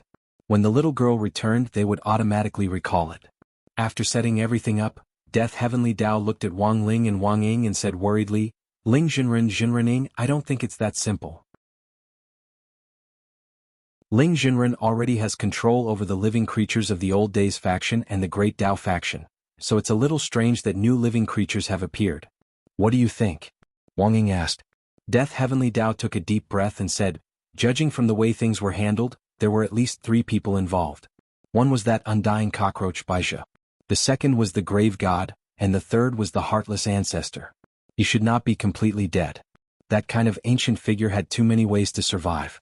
As long as the Heartless Patriarch separates a trace of his brainwave before he dies, there's a certain chance of survival. So you're saying that this is the Avengers? Interesting. Wang Ying curled her lips. He thought of how these cockroaches, who had already been smacked to death, had gathered together again to discuss a plan to deal with Wang Ling. That kind of ugliness was really hilarious. Although we don't know what the purpose of these 3 people is, if they decide to join forces, I don't think we can underestimate them. We must never underestimate them, Death Heavenly Dao said. What's the use of having more people? I can deal with them alone. Killing them will be like killing ants. Wang Ying sneered. He didn't care about this kind of allied army at all, mainly because he was very confident in his own methods. His battle strength wasn't that different from Wang Ling's, and he just lacked the king's eye. In his opinion, it was enough to kill these 3 weak clowns. That's true, but we still have to figure out their ultimate goal. Death Heavenly Dao gave a rational analysis. First of all, what on earth is this Baobai group doing? From this courier little brother's description, it's a very large company with a lot of employees. It won't take a short period of time to set up. What on earth is the other party excavating in the cemetery behind the iron gate in the core area? That's also a problem. Second, what on earth is the special faction that they currently have in their hands? I think the key is to find this special faction's host. Death Heavenly Dao's analysis was clear and logical, and Wang Ling naturally agreed with the questions it had raised above. It was just that Death Heavenly Dao's analysis of these Avengers behind the scenes was beyond his expectations. That Baizhi Wang Ling had erased all the world lines, but he actually still existed. Wang Ling used to think that he was the only monster. But now he realized that in some sense, this Baizhi who haunted him like a ghost was also a monster. If they ran into each other again this time, Wang Ling would definitely think of a way to completely wipe him clean and put an end to any future troubles. For Wang Ling, his current plan was very clear. Find the little girl who had been infected by the thought plague, Qin Xiaomu. At the same time, inside Baobai Group's floating ship, a secret plan was also quietly underway.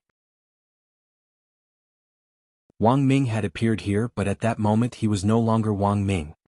His eyes were cloudy and his pupils had turned into tentacles. He had shockingly become a puppet of the thought plague. He stood in the middle of a huge cemetery.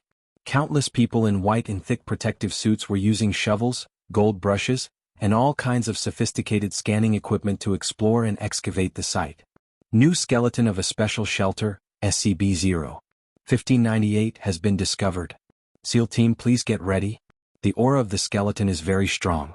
Explosives team, please get ready to explode. Establish a barrier. Everyone be quick. Yes. In an instant, dozens of Bai Bao group employees answered in unison.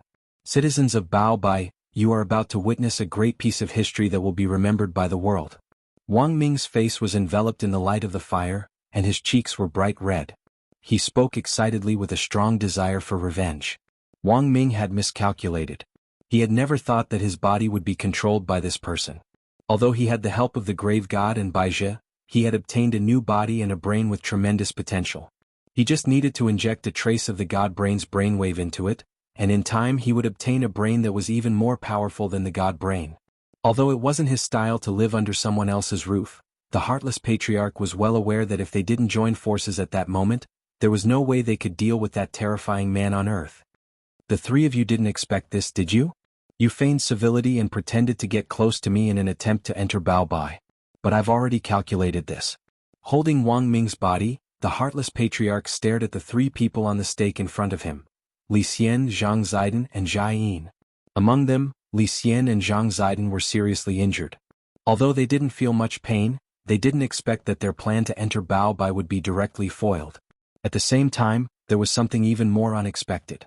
The target that these Bao Bai employees were digging in this sky cemetery, it was a special kind of ancient creature that had existed at the beginning of the chaos. In the long years of history, they had a resounding and domineering name. They were called dragons.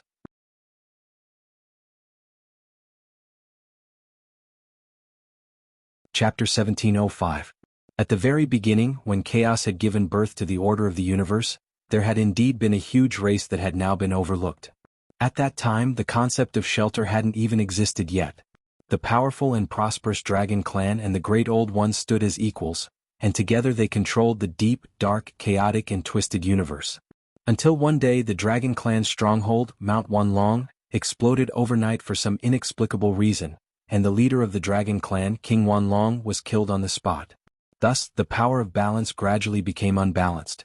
Without a leader, Mount Wanlong suffered a devastating blow, and a large part of it was buried here. A small number of lucky survivors were treated as shelter creatures by the Great Old Ones, and were forced to accept long-term servitude until the last dragon couldn't accept this kind of coercion and committed suicide.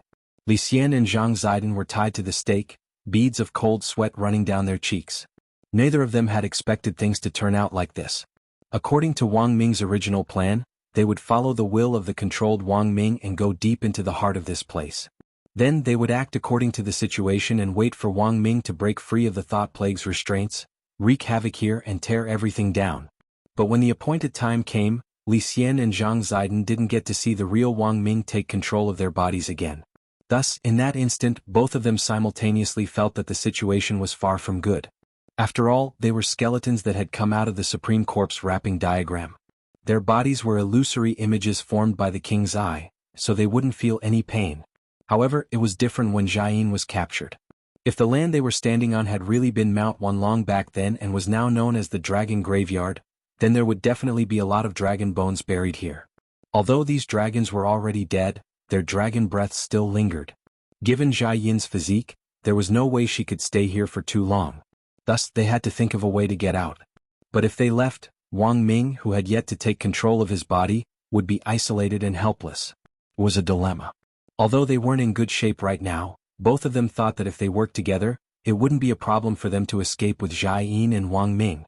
But now, the development of the situation had far exceeded their expectations. The people from Bao Bai Group were excavating the skeletons beneath the dragon graveyard.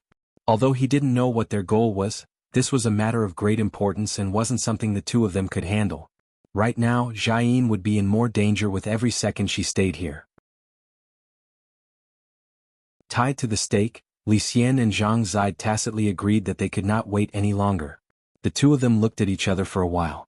The next second, in the distance, a huge meteor shining with bright flames fell from the sky. A shadow that blotted out the sky and covered the earth in an instant. It was such a familiar operation. Those who had some understanding of it would know that it must have been done by Li Xian. There was a burst of panic at the scene. A giant meteorite is approaching. Missile team. Prepare to intercept them. On the command deck, the members of the command team issued an order. A few projectiles shot out from Bao Bai Group's Dragon's Graveyard command post, heading straight for the gigantic meteorite artifact in the sky. The sound of a huge explosion was accompanied by powerful flames, instantly turning the sky red. Li Xian couldn't help curling his lips. It was nonsense to think that such an explosion could grind his meteorite to pieces. He hadn't randomly selected meteorites every time. This meteorite, for example, was an iron meteorite naturally formed from the heavy metals of the universe and was indestructible. Unless the explosive power of a missile reached a certain level, it would be impossible for it to destroy his meteorite. Sir, it's very dangerous here. Please evacuate as soon as possible. At that moment, a Bao Bai staff member stepped forward and urged Wu Xian to leave quickly. There was basically no need for him to say anything more. If this meteorite were to fall down, Wu Xian would be able to calculate just how strong the impact would be. But his expression was calm as he stared at the meteorite that was about to hit the ground. Then he couldn't help laughing. Star Wanderer Li Xian. As expected, you live up to your name throughout the ages. He knew that this was all Li Xian's doing, but it wasn't that he didn't have any countermeasures. In the next second, a man holding a black umbrella, wearing a khaki trench coat and sunglasses appeared behind Wu Xian. His appearance was very sudden, like a flash of lightning, and his whole body was covered with a kind of terrifying electric current. The man's deep voice came, "Sir, what do you want me to do? Destroy it? But be careful not to damage the ground," Wu Xian said coldly. Hearing Wu Xian's words, the man behind him immediately nodded and said, "Yes." In the dragon graveyard, the dazzling flames from the sky were still accompanied by the meteorite that was falling at an extremely fast speed, emitting a chilling power. Facing the impending impact, all the Bao Bai staff members below were panic-stricken. Except for Wu Xian, and the man in the khaki trench coat who suddenly appeared behind him. The man lifted his feet and walked forward slowly. His unhurried posture made people feel anxious. He put the black umbrella in his hand on his back and took out a diamond glove from his trench coat. The moment the glove appeared, Li Xian and Zhang Zipei's eyes were attracted by the pocket watch at the same time, and then they revealed a look of disbelief. The strong power of chaos seeped out of the diamond glove, telling Li Xian and Zhang Zipei that this diamond glove was not ordinary. The concentration of chaos was at least 80%. The chaos ship rudder that the Wuxia ancestor had taken out earlier was already terrifying enough, and now there was a glove with at least 80% chaos concentration. Were these chaos objects with high concentration so worthless now? Both of them stared at the man in the khaki trench coat in front of them, only to see the man put the diamond glove on his right hand unhurriedly, pretending to show it off and admire it for a while. To be able to control such a highly concentrated chaos object, the man's own combat strength had already explained everything. The power of chaos objects far exceeded that of world-defying magic artifacts, and with every 10% increase in the concentration of chaos, the stronger the backlash on the user's body. Therefore, unless one's combat strength had reached a certain level, one might be turned into ashes just by taking out a chaos object with 80% chaos concentration and holding it in one's hand for a while, let alone wearing it. The man in the khaki trench coat looked calm. At this moment he finally turned his gaze to the huge meteorite in the sky that Li Xian had summoned and stretched out his right hand wearing the diamond glove. There was a snap. He snapped his fingers.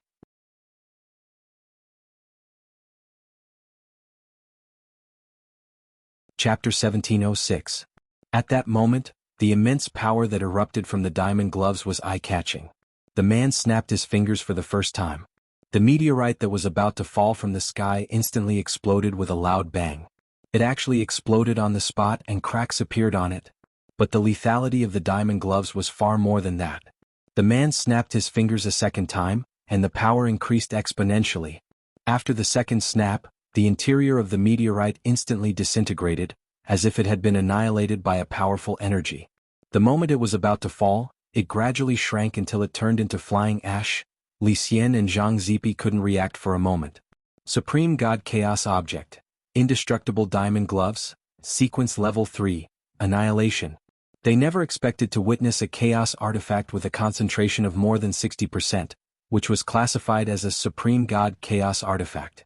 When a chaos artifact's concentration exceeded 60%, the universe's chaos would automatically assign it to a sequence, which was equivalent to adding a layer of nomological laws. Take the Heartless Ancestors Chaos ship as an example, which had reached level 1, transcending mortality.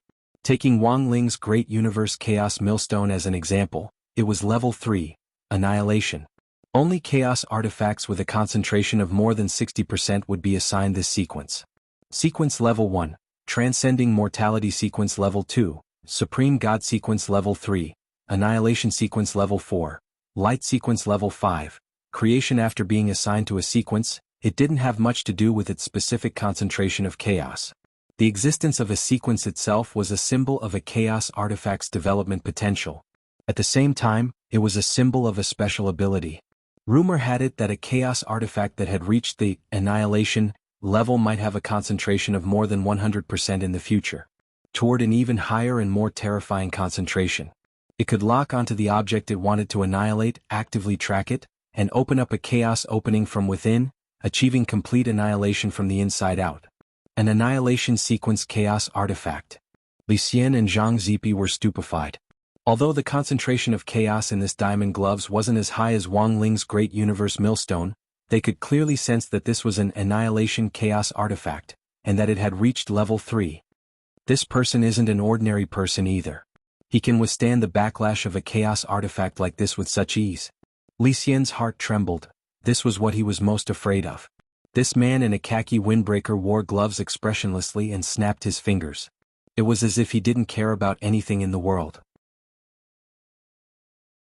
After dealing with Li Xian's meteorite, the next second he focused his attention on Li Xian and Zhang Zipe and extended his hand. The diamond glove on his right hand rubbed his thumb and middle finger together, producing a slight friction, and the crisp sound of fingers snapping followed. And this time his target was Li Xian. A powerful wave of primal chaos surged towards Li Xian's body. He felt that a hole had appeared in his body, from which an endless amount of primal chaos energy was being nurtured. Then with a bang, his chest exploded on the spot. Along with fresh blood, countless organs flew out from the wound and were gradually devoured by the chaotic force. Li Xian's and Zhang Zidi's physical bodies were illusions created by the king's eye.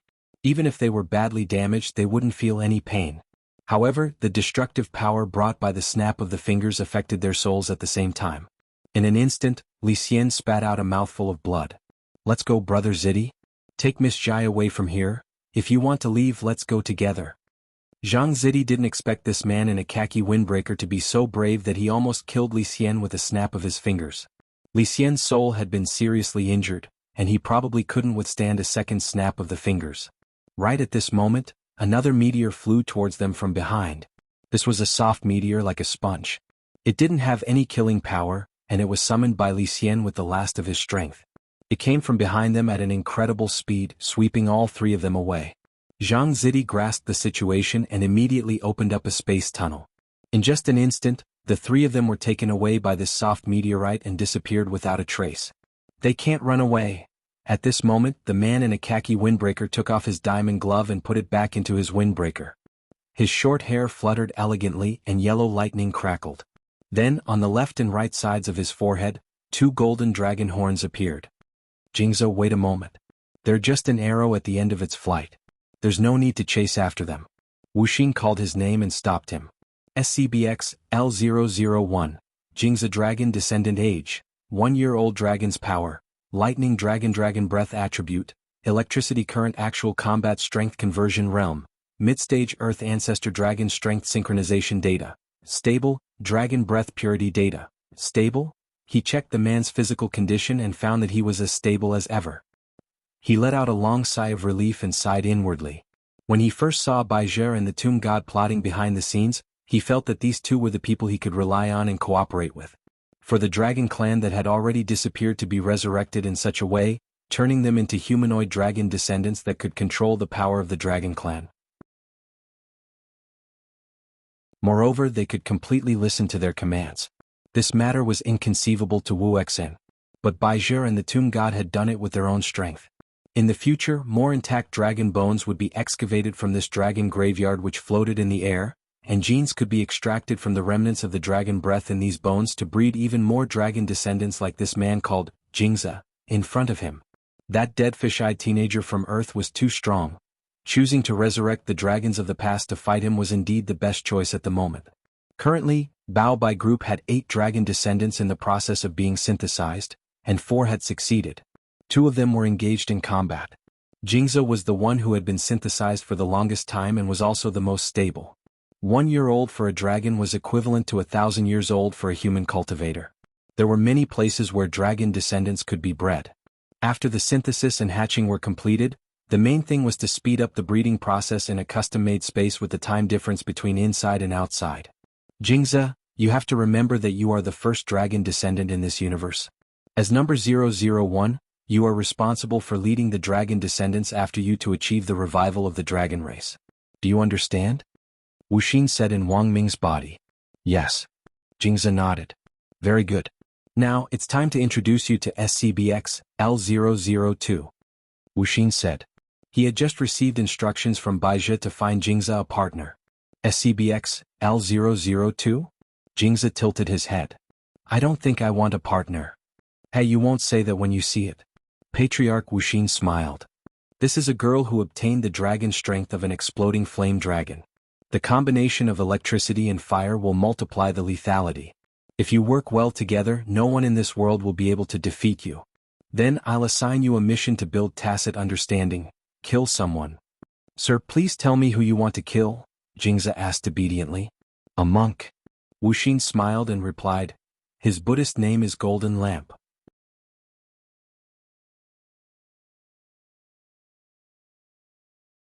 Chapter 1707. The key has been confirmed. Unlocking the specific containment space channel for SCBL-002. When the familiar electronic voice rang in Jianghu's ear, Wuxia took him to the specific containment space for SCBL-002. This was a special space that Baizhi had provided for all the noble dragon descendants. Each space was an independent core world, and didn't have the oppressive feeling of being comfortably cooped up in a cube container at all. Wuxia himself hadn't expected this kind of improvement. Back then he had imprisoned those host creatures in those cube containers, but he hadn't expected that some of them would become even more brutal after being trapped inside. For Wuxia, the scene in front of him also made him reflect on the past. But no ordinary person would be able to spend so much money on a dragon descendant and an inner world. For a normal cultivator, the process of nurturing an intrinsic spirit field was full of hardships and obstacles. Expanding from an intrinsic spirit field to a big or small world, and then to a higher world, the passage of time was bound to go through the vicissitudes of time, not to mention nurturing an inner space to the level of a supreme world. It would take thousands or even tens of thousands of years to nurture an inner world. But now Baizhi had given the core world to every dragon descendant for free, as if he was laying eggs. This kind of extravagance was truly shocking. This was a high-temperature inner world, and the core temperature in the deep regions was over 70 degrees C. Wang Ming's body was just a mortal, and it was impossible for him to withstand this kind of heat. Fortunately, Patriarch Wuxia was already prepared. He was wearing a modified defensive suit, which allowed him to walk unimpeded on this piece of land by relying on the black technology he had created. Next to him, Jianghu felt nothing the entire time. There was no way this kind of temperature could harm a dragon descendant who had already stabilized and was almost fully developed. The two of them approached the core area one after the other. In front of a huge flame explosion waterfall, lava at a temperature of over 10,000 degrees fell from above with a resounding roar. Wuxia, I've brought your partner with me. Look, I've also prepared your favorite thing, Wuxia said as he stood at the mouth of the slightly hot shore. Then he took out a special blue box from his storage space. The box exuded a frightening chill. Jianghu thought it might contain some magic weapon, but when he unbuttoned it and opened it, he was dumbfounded. Inside the box there were all kinds of ice creams.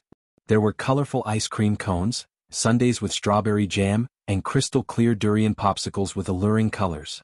These desserts were protected by special boxes and did not melt even in such a hot environment. No one knew if she was startled by Wu Xian's words or attracted by these desserts, but not long after, under the waterfall of exploding flames, a girl with light blonde hair finally revealed the upper half of her face. She tried to take a look, then gradually revealed her entire body. The girl named Yan Ruo was wearing a red lace dress and had an exquisite doll-like face. Jianghu was stunned when he saw her. Soon, a string of data related to anorexia was synchronized to his smart goggles. SCBL-002, Anorexia Dragon Age, 7 months Dragon Power, Explosive Flame Dragon Breath Attribute, Fire Current Actual Combat Level, Early Stage Earth Ancestor Exclusive Dragon Chaos Weapon, Skyburning Chain Hammer? Jing Zhe was a little confused about the weapon used by Yen Ruo.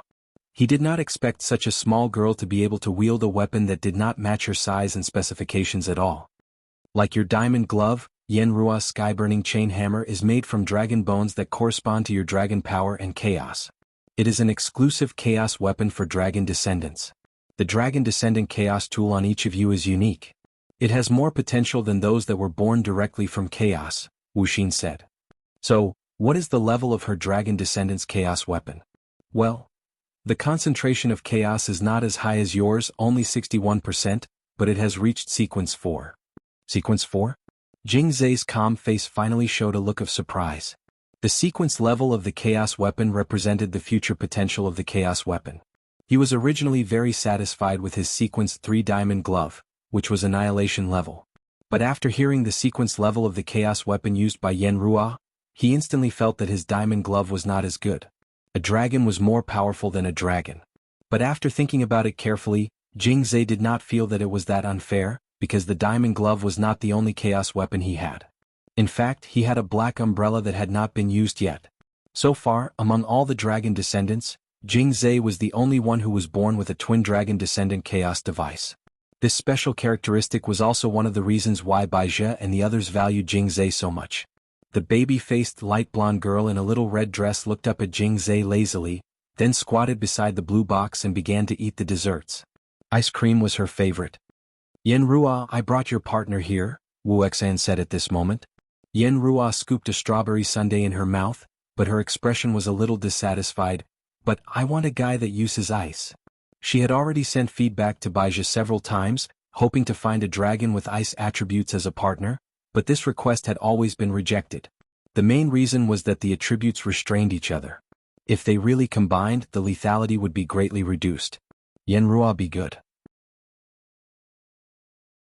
If you follow Jing Zhe, you can eat as much ice cream as you want in the future. He is very rich, Wuxia said. Really? The girl looked at Jing Zhe doubtfully. To be honest, she still did not have a good impression of this man in a khaki trench coat. But for the sake of an endless supply of ice cream, she could still endure this little bit. Finally she nodded, all right then. That's right, Yen Ruo. Wuxia encouraged her. Next, you will carry out a mission together. You need to get rid of a very bad monk. How bad? He likes to eat hot pot. And he often burns hot pot on his head. But I hate hot pot the most. Yen Ruo suddenly became angry. He will definitely die. At this moment, Jing Zhe silently sighed. He did not know if it was right to lead Yen Ruo in this way, but he had to admit that this kind of ignorant girl was indeed easy to deceive. Elsewhere, Zhang Ziqing quickly took Li Xian and Jia Yin back to Battle Sect for help. Jia Yin's condition was okay, but Li Xian's injuries were really serious, and he spat out several mouthfuls of blood on the way back. The destructive power of the annihilation-grade diamond gloves had already injured his soul. Given Li Xian's realm, it wouldn't be enough to kill him, but it was already rare for an ancient being to suffer such serious injuries. On his way to Battle Sect, he had already notified the core group, and as soon as he arrived at the mountain entrance, Immortal Toya, Cilian Jinren and Monk Golden Lamp were already there to greet him. How could his injuries be so serious? There's no time to explain, Monk. Let's talk as we go. Carrying Li Xian on his back, Zhang Ziqing was extremely anxious and regretful. He regretted acting on Li Xian's own will and going deep into the enemy's heart without any prior warning. And he had never expected to suffer such a backlash. Of course, Li Xian's injuries might not have been the most critical situation earlier. There was also Wang Ming, who had already been completely manipulated in the airboat.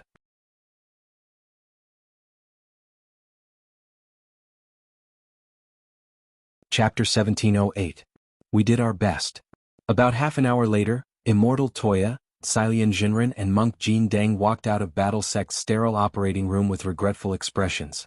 Immortal Toya took off his mask and gloves as he spoke, leaving Zhang Zipei a little dazed. What people were most afraid of was hearing a doctor say this. Zhang Zipei lowered his head, his body trembling slightly. He had been too confident. Even if Wang Ming had proposed the plan back then as a senior, he should have stopped him and not acted so arbitrarily. Just as tears were about to seep out of the corners of his eyes, Immortal Toya added, As for the damage to his soul, we'll have to ask Ling Jinren for help later. Not dead? Zhang Zipei's tears immediately stopped and he jerked his head up. As long as I'm here, of course I can't let Senior Li Xian die just like that, said Immortal Toya. Then I'll have to trouble you to say everything in one go next time. It's my fault. Immortal Toya smiled bitterly. Miss Xiaoyin is fine. I gave her a hibernation pill so that she can rest longer. If she wakes up and finds out what happened to Mr. Xiaoming, she'll definitely break down. That's all we can do. Zhang Zipei nodded and couldn't help sighing at the same time. He had never been in such a sorry state before. The last time he had cried was a long time ago. Furthermore, the last time he had cried was because Dao ancestor Wang had beaten him up. But there was no point in being sad now. The key was how to remedy the situation. The current situation was worse than he had imagined. Li Xian was seriously injured and Wang Ming had been directly manipulated. Since the establishment of Battle Sect, there hadn't been a worse situation. That man in the khaki trench coat had actually only snapped his fingers twice to injure Li Xian to this extent. It could be said that this was far beyond Zhang Zipei's expectations. Based on the information Zhang Zipei had provided so far, Jin Deng had more or less guessed what had happened. It seems you've already been to Myriad Dragon Mountain. That was a dragon graveyard from ancient times, and the remains of many dragons are buried there, said Monk Jin Deng. Monk Jin Deng said, although I don't know what means they used. From what Brother Zidi said, the man in the khaki trench coat may be a dragon descendant who has inherited the power of the ancient dragons. But the dragon clan is clearly extinct. Hearing this, Zhang Zizai felt that it was unbelievable. Even to many ancient beings like Zhang Zidin, the dragon race was an absolute legend. It was a powerful cosmic race that had once dominated an era with the Great Old Ones, but had perished before the Great Old Ones. If we can piece together the complete dragon remains, there may be a way to condense the dragon soul from the remnant dragon breath with supreme magic power, and then use genetic technology to create these human dragon descendants. Jin Deng frowned and said. He knew that this was not the most troublesome thing. Although Zhang Ziqin had only met one of the dragon descendants, this matter had clearly been planned for a long time. The number of dragon descendants behind this was probably far more than this. Of course, the most troublesome problem was that the other party had a chaos weapon with more than 60% chaos concentration and a powerful sequence. It wasn't difficult for Tyrant to guess that these powerful dragon descendant chaos tools were probably refined from dragon bones. It was equivalent to throwing one's natal magic treasure into the chaos to refine it into a custom-made magic treasure. The strength of these magic treasures was much stronger than the magic treasures produced from the chaos. At this thought, Monk Jin Deng couldn't help feeling a little afraid. The only thing he was glad about was that he had already helped Lotus Sun upgrade her Mysterious Sea to 9 cores in advance. With 9 cores of Mysterious Sea, even if these dragon descendants came looking for trouble, Lotus Sun would now be able to protect herself. At that moment, Jin Deng pinched his fingers together to calculate, and the expression on his face was unprecedentedly serious. The world is going to change. He only said 4 words and everyone present instantly fell silent. They felt an unprecedented pressure. We must report this matter to Ling Jinren and Senior Immortal as soon as possible. Everyone must be on guard against a sneak attack by the dragon descendants. These words dissipated into the air along with Monk Jin Deng's figure, which had turned into a cool breeze. Although he didn't say much, everyone knew that there was going to be a tough battle ahead. Boundless Buddhist Court. This was the Supreme World, which had been opened up by the first generation of the Supreme Buddhist Scriptures, and now it had been directly passed down to Monk Jin Deng. At that moment he was sitting on a huge golden lotus platform. Endless 7-colored Buddhist light pierced through the auspicious clouds above and enveloped the land. Every scene here was filled with the solemn power of Buddhist Dharma, and there was something indescribably astonishing about it. Behind Monk Jin Deng was a golden Sakyamuni Dharma idol that was thousands of meters tall, which was also one of the most solemn symbols of Boundless Buddhist Court. Since the first generation of the Supreme Buddhist Scriptures, Boundless Buddhist Court had been the culmination of the divine power of dozens of eminent monks who had accumulated profound Buddhist Dharma. Jin Deng hadn't wanted to disturb this pure Buddhist land at first, but the situation was urgent, and he had no choice but to come here to guard against it. He had long since guessed that he had been targeted by the dragon descendants, so he had come here early to prepare for battle. It was just that the situation in front of him was beyond his expectations, because there were actually 2 dragon descendants here. When the 7-colored auspicious clouds in the sky were blasted out of a black hole by an extremely powerful dragon breath, He took a deep breath, knowing that the battle was about to begin. It hadn't been a long time since he came to Boundless Buddhist Court, but these two dragon descendants could actually penetrate the layers of the void and directly enter the supreme world of others without fear. Such combat power was really frightening. Yen? Be careful. This monk is not a simple character. Jingzhe was still wearing that trench coat and carrying a black umbrella on his back. From afar, the two looked very much like a pair of father and daughter, with the most adorable height difference. Monk Jin Deng opened his eyes. To him, the Dragon Clan was just a legendary existence. Even for him, it was the first time he had felt such a giant dragon power, so he didn't dare to slack off. After these two dragon descendants landed in Boundless Buddhist Court, although they didn't do anything except hold hands and say a few words, Jin Deng had already sensed great danger from them. He could even see the giant dragon Dharma behind the two of them. It was a gigantic orange-yellow giant dragon that was tens of thousands of meters long, and its entire body was crackling with lightning. There was also a slightly smaller flame dragon that was spitting lava from its mouth, and its entire body was crimson like the Great Wall as it twisted its body in the air. The two dragons met, and under the interweaving of lightning and fire, there was a powerful momentum that could dominate the world and look down on the universe. You're that monk who likes to eat hot pot. At this moment, Yen opened her mouth, and her soft and cute voice formed a sharp contrast with the powerful Dharma behind her. There was a strong sense of contrast. She stared at Jin Deng, and after stuffing all the ice cream in her hand into her mouth, a murderous intent instantly surged in her eyes. Then, are you ready to die? The next moment, there was a buzzing sound. She broke free from Jingzhe's hand and leaped out.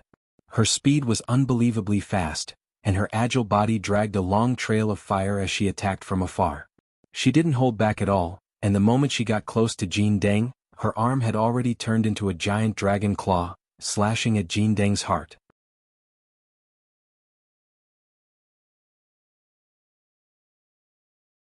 Chapter 1709. Boom. Suddenly the infinite Buddhist court trembled, the earth quaked, and the mountains swayed. The golden Buddha's aura that shrouded this supreme world was impacted by the crimson dragon breath, and the colorful auspicious clouds in the sky instantly dispersed. Jin Deng was secretly shocked. She was just a descendant of a dragon synthesized from the genes of a giant dragon, and the power she possessed was far less than the real power of a giant dragon in the early immemorial era. However, the power she could erupt with could reach such a level, which inevitably made Jin Deng feel surprised. The dragon claw solidly hit a layer of eggshell-shaped protective Buddha's aura. The little girl with a baby face did not penetrate Jin Deng's armor, but still left the mark of her dragon ball on the protective Buddha's aura. Crack. The protective Buddha's aura quickly cracked along the dragon claw mark. The descendant of the dragon in front of him was clearly in his supreme world, but she was still unaffected by the suppression of the power of the world and could erupt with such power, which was really terrifying. No wonder Li Xian was seriously injured. Moreover, Jin Deng could see that Yan's fighting strength was actually not as good as the man in the khaki trench coat who was standing behind her and watching from a distance. It was this man who injured Li Xian. This was the first time Jin Deng had fought with a dragon. Although the two descendants of the dragon in front of him could not be called a real giant dragon, the significance and value of this battle was undoubtedly huge in the monk's view. At least it could give him the experience of fighting with the dragon in this life. He did not dare to be careless. Even in his own supreme world, he did not dare to do so. The early immemorial era was the era when the dragon race was in its heyday, and its resounding name had been passed down from ancient times to the present. If it had not been for unknown reasons suffering a disaster, if the giant dragons of the myriad dragon mountain had taken action, they could have beaten the leaders of the outer gods among the old rulers. Then it's time for this poor monk to make his move. Buzz. The Buddha's aura steamed and gushed out from every pore of Jin Deng's body. Vaguely, the golden statue of Gautama Buddha behind him also soared. All the scenes in the infinite Buddhist court that had been disturbed by the dragon breath were restored, and the original magnificence was restored. The sound of Sanskrit lingered in all directions, forming an encirclement. What a strong chi. This monk is really not easy to deal with. Jingzhe was shocked. His scalp immediately turned cold as he felt this was inconceivable. He and Yen were both descendants of dragons, the embodiment of the giant dragon's inheritance at the beginning of the immemorial era. They knew the way of power. Naturally, he also knew how difficult it was for a cultivator to reach the level of the monk. Therefore, in the face of the monk's superhuman strength, Jingzhe's originally relaxed spirit gradually became tense. He clearly knew that this was a test. This was a tough battle, but no matter how difficult it was to deal with the monk, he and Yen had to defeat the monk in front of them. Yen, you can't deal with this monk alone. We need to join forces, Jingzai said coldly. He had already put on his diamond gloves and was about to attack. Boom. Jin Deng raised his hand, and the golden Buddhist light in the sky instantly transformed into a Buddhist palm that was 100 miles wide, rushing toward the lake with an unstoppable force. A palm technique descending from the sky. Jingzai frowned. The monk's movements were too fast. Just by sitting there, he was able to use the golden Buddha light that filled the sky of the boundless Buddhist court. A precise long-range attack. This was the performance of using the Supreme World to the extreme. It could be said that at this time, the monk and the Supreme World were inseparable. The two were one and could be used by each other. Yen took a deep breath and puffed up her little belly. Then, with a whooshing sound, a long dragon-shaped fire pillar gushed out of her mouth. This time, the pillar of fire accurately hit Monk Jin Deng's body. However, at the moment when the flames burned the monk, his body instantly turned illusory, turning into a 7-colored cloud and fading away. After the flames disappeared, the part of his body that had disappeared returned to his original body. This is? Illusory and real coexist. In the distance, Jingzai broke away from the palm technique descending from the sky, turned into lightning and quickly brought Yen back to his side. He couldn't let Yen do this kind of useless work anymore. Every step from now on had to be done carefully. This monk was not easy to deal with, and it was useless to just bite the bullet. Although the dragon's spiritual power was as vast as the sea, it was not inexhaustible.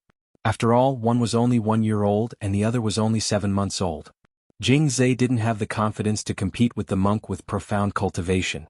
Compared with Jin Deng, the dragon's only advantage was their bloodline. It could be seen that Jingzai was very cautious. Even though he was very strong, he didn't act rashly. He's not easy to deal with. Jin Deng opened his eyes and the word swastika appeared in his pupils. It had been a long time since he had used the swastika. The last time he had opened his eyes was to peek into Wang Ling's universe, but in the end, he had only seen a trace of its outline before he had been blinded in one eye. Fortunately, he had later comprehended the 3 great Buddha fires of the past, present and future, and had used the power of the Buddha fire to repair the broken swastika. Now that he had used the swastika again, he would be dealing with 2 dragon descendants. He had enough confidence. This time, his swastika wouldn't be scrapped. Swish. Taking the descendant of Yen with him, Jingzai left after images on the spot. When he steadied himself, he sensed the monk's terrifying swastika eye power from a distance. Yen, listen to me. We're going to use our dragon descendants' chaos weapons, otherwise we won't be this monk's match, Jingzai said. To be honest, before coming here, he had never expected Jin Deng to be so difficult to deal with. But now that Jin Deng had used the swastika, Jingzai instantly recognized the truth. There was no way they could defeat this monk with their current battle strength. They could only use the dragon descendants' chaos weapons and look for an opportunity. Swoosh. At that moment, a powerful golden light seeped out of the swastika, and with an aura that could purify everything, it pounced on Jingzai and Yen. Hello everyone, will find gold and coin red envelopes every day on our official account. You can receive them as long as you follow us. This is the last benefit at the end of the year. Please seize this opportunity. Official account. Then Jingzai saw the swastika in the monk's pupils spin, and dozens of golden objects were summoned in a flash. They hovered around him. These golden objects were identical in shape and emitted golden light. Each of them was carved with a different pattern of a Buddha's head. Some had benevolent faces, some looked fierce, some looked gentle, and some looked furious. These were 88 Sarira Vajra scepters, refined from the most sacred Buddhist relics of past generations. At that moment, all 88 Vajra scepters appeared behind Jin Deng. The scepter head spun and aimed at Jingzai and Yen. In an instant, a Buddhist hall seemed to appear behind Jin Deng. Countless Buddhas and Bodhisattvas appeared. It was so shocking that it was indescribable. What kind of formidable power was this? It was hard for Jingzai to imagine that a mortal could cultivate to such a level. And what made Jingzai afraid the most was that the monk in front of him had attacked with all his strength without considering any backup plans. At that moment, his gaze was fixed. The 88 Sarira Vajra scepters behind him shot at them like missiles. This monk? Jingzai was speechless. He was speechless about Jin Deng. Didn't they say that monks should be compassionate? It was all a lie. They were just 2 one-year-old and 7-month-old dragon descendants. How could 2 little dragon-born babies have any bad intentions?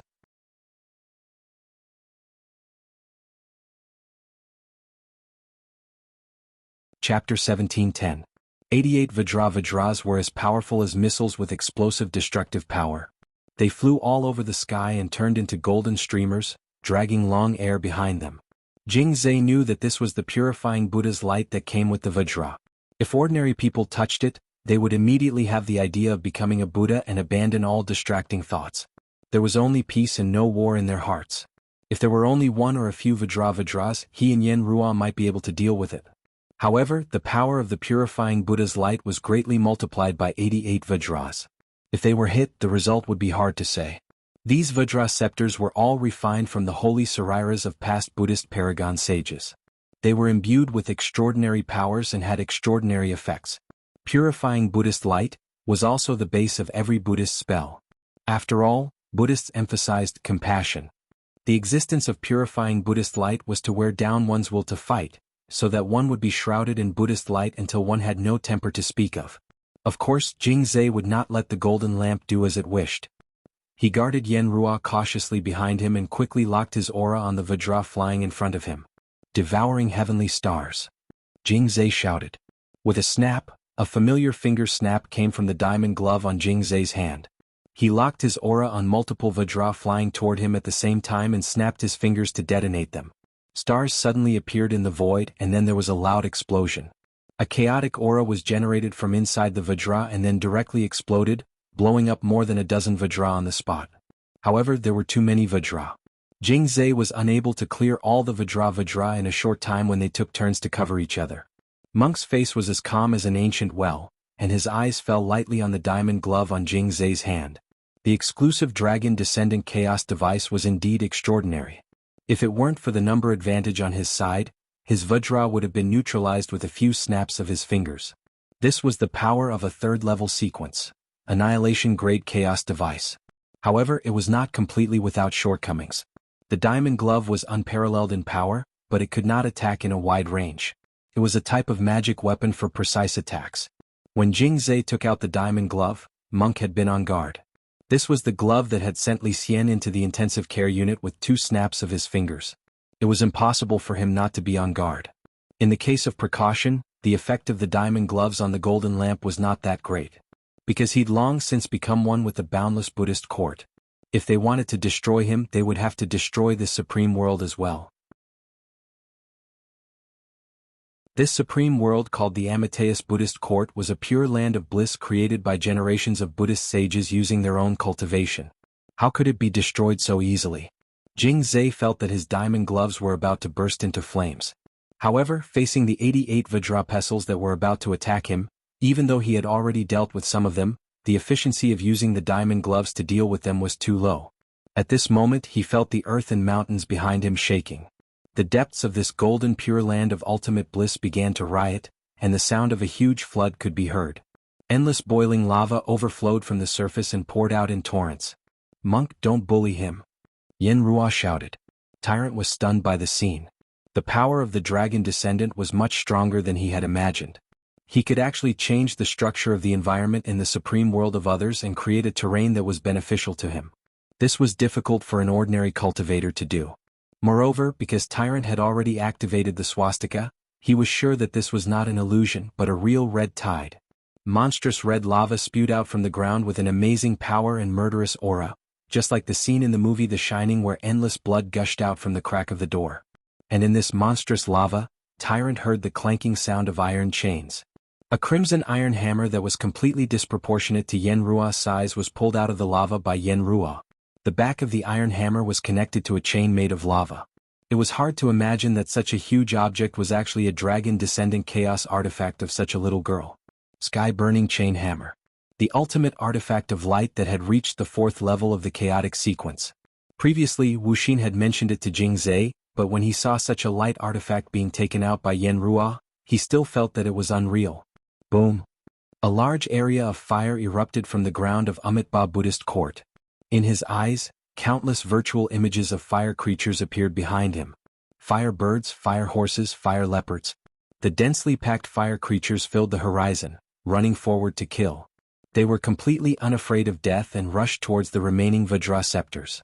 The number of these thousands of soldiers and horses far exceeded Tyrant's Vajra scepter.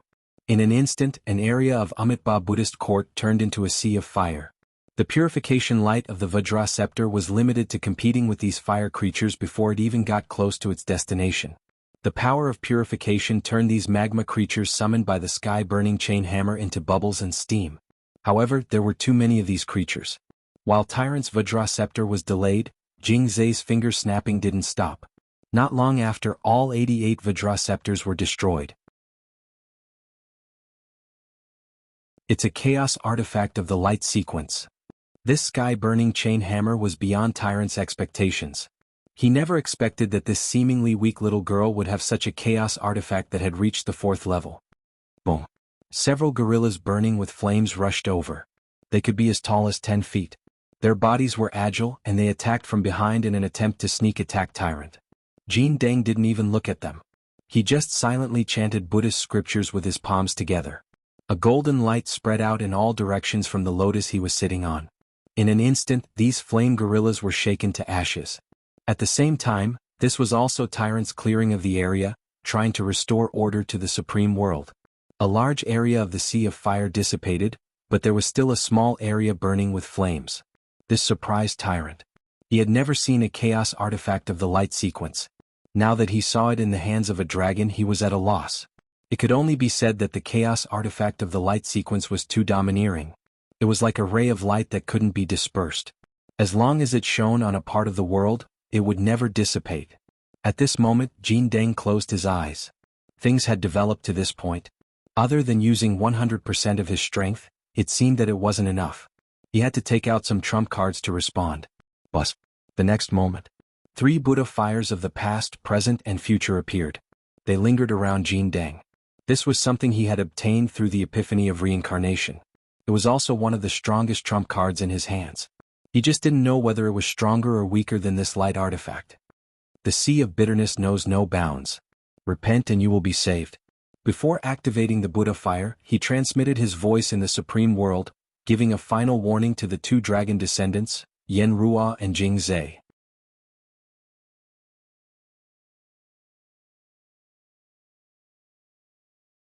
Chapter 17:11.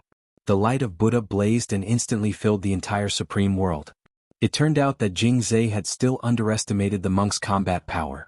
In the long river of history, there had never been a person among the Buddhist sages who could gather the past, present, and future Buddhist fires into one. His heart trembled and he didn't dare be careless anymore. Like Yen Ruo, he maintained a solemn and vigilant expression. Monk Jin Deng sat on a Buddha lotus, the 3 Buddha fires circling around him in an incomparably solemn and dignified manner. At the same time, the illusory images of Buddhas that filled the sky appeared behind him like a mirage, and they all inadvertently stared at Jing Zai and Yen Ruo in front of them. Monk, is this all you've got? Jing Zai opened his mouth. He hadn't moved, but Jin Deng was surprised. He had thought that apart from Wang Ling and Wang Nuan, there was almost no one else in the world who could speak or move under the gaze of all the Buddhas in the boundless Buddhist court. This was already the ultimate pressure brought on by the entire boundless Buddhist court. He hadn't expected the dragon descendant in front of him to be able to withstand it. After a brief moment of surprise, Jin Deng began to lecture again. The eternal dragon clan once commanded the universe, and was the strongest existence in the universe.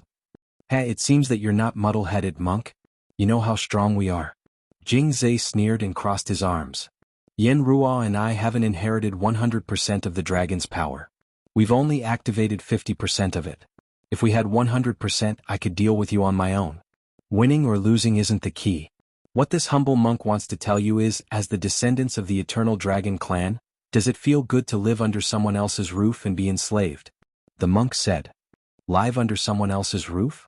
Jing Zai laughed again. We, the dragon descendants, have never felt like living under someone else's roof. We're just using each other. In fact, he had a contract with Yen Ruo, and his current relationship with Baizha was indeed just an employer-employee relationship with Baobai Group. Baizha was naturally well aware of this. Since they were the heirs of the dragon clan, it wouldn't be easy to completely enslave them. Thus, the best way was to sign an employer-employee relationship, with the restoration of the dragon clan as a prerequisite. Before the dragon clan was completely revived, the resurrected dragon descendants would become his workers. This was Baizha's original plan. For the resurrected dragon descendants, they had to learn a lot of modern knowledge, and to survive in the modern cultivation society, it was necessary to be affiliated with a modern enterprise. Therefore, in Jing Zhe's opinion, there was no enslavement at all. All the dragon descendants were treated extremely well in Bao Bai. There was no overtime, number 996, and they would not die suddenly because their leaders worked overtime. In fact, every awakened dragon descendant could even get their own core world as a fief. In Jing Zhe's opinion, such treatment was very fair. What they needed to do was to kill a few people in their spare time. The dragon race was good at fighting. Such an attribute was engraved in their bones. Naturally, it would not disappear. There are many paths to choose from. You don't necessarily have to choose this path. The golden lamp monk sat on the Buddhist lotus and advised earnestly. He had originally tried to persuade the two lost dragon descendants, but he found that they had fallen too deep and seemed to have taken Baiji's side as the truth of the universe. Monk, no matter how much you say, I won't listen to you. Dare I ask, do you have the means to resurrect us brothers and sisters one by one using only that complete dragon skeleton? No. The monk shook his head and told the truth. Because he really didn't have such a heaven-defying method. Resurrection wasn't his specialty to begin with. After all, his professional skills were consecration, helping people reincarnate, and physical expiation. Hearing this, Jing Zhe smiled. You can't, but that Mr. Bai can. For us dragon descendants, he is the only truth in this vast universe. But there is more than one path to the truth. Among the people I know there is also this truth, the monk said in response to what Jing Zhe had just said. He was already doing his best to hint at Baiji's existence, but it seemed that Jing Zhe and Yin Feng had already set their sights on Baiji. No matter what he said, the two dragons didn't seem moved. Someone you know? Monk, you're also bragging? Jing Zhe laughed. A monk doesn't lie. Golden Lamp shook his head and said patiently, you've been deceived too deeply. It's not certain who will be deceived. Everything was as the monk thought. Jing Zhe didn't believe him at all. As you say, monk, there is more than one truth. There is more than one truth. Killing you is also a truth. The negotiation failed. Golden Lamp sighed darkly. Under the circumstances, there seemed to be no room for negotiation. Boom. The next moment, Jing Zhe attacked again. He finally pulled out the black umbrella on his back, held it up, and threw it into the air. The black umbrella spun with an unimaginable power as it buzzed and formed a huge black hole in the air. In an instant, all the golden Buddha light in the supreme world was absorbed by the black umbrella in the air. The situation was once again beyond Golden Lamp's expectations. He hadn't expected the black umbrella on Jing Zhe's back to actually be a Sequence 3 chaos weapon, and its ability to absorb the core world for its own use. In an instant, he could feel the vast and boundless Buddhist court gradually shrinking at an accelerated rate. Monk, you are one with the boundless Buddhist court. If I devour it, you will die for sure, said Jing Zhe. Originally, he didn't want to expose the black umbrella's ability, but the monk's repeated exhortations had angered him. He believed that the truth he chose couldn't be wrong, and he didn't believe that the dragons were at the mercy of others. They were just carrying out their jobs and they weren't slaves, as the monk said. The boundless Buddhist court was being nibbled away bit by bit. Jing Zhe thought that the monk would use the 3 holy Buddha fires he had conjured to resist, but Golden Lamp's next move was far beyond his expectations. Because in front of him, the monk sitting on the Buddha lotus had extinguished the 3 holy Buddha fires. Monk, what are you doing? You know you're no match for me, so you give up resisting? Faced with Golden Lamp's choice, Jing Zhe was extremely puzzled. He tried to provoke the Golden Lamp, but the monk was still as calm as before. Monk Golden Lamp put his palms together and said in a flat tone, in ancient times there was a Buddha who cut his flesh to feed the eagle. What's my boundless Buddhist court? If this penniless monk's death can allow the two of you to find the true truth, then this penniless monk can die without regrets. Monk, resist for me. Resist. I don't want you to lose to me like this. You're humiliating me, roared Jing Zhe. But once the god-devouring umbrella was opened, even he couldn't stop it. Seeing the boundless Buddhist court gradually being nibbled away, Jing Zhe felt very uncomfortable. He had wanted a fierce battle to gain experience, but seeing Golden Lamp not resist at the end of the battle and let him nibble away at it, this was a great humiliation for the warlike dragon clan. An unprecedented humiliation. At the last moment before the boundless Buddhist court was nibbled away by the god-devouring umbrella, Monk Golden Lamp looked up and told Jing Zhe one last thing, my ancestral king token will give you the answer. A Buddha called Wang Ling? Hearing this, Jing Zhe was instantly stunned.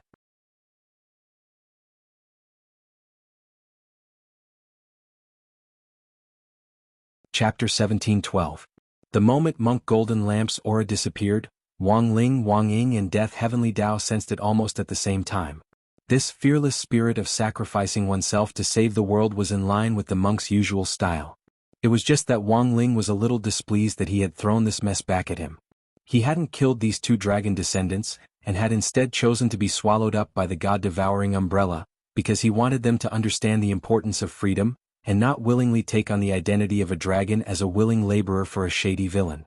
As for Jingza and Yen, Wang Ling himself wasn't very sure whether they would be able to comprehend it in the end. The only thing he knew was that if these two dragons ended up coming for him, given that he didn't know when to hold back, they would probably die.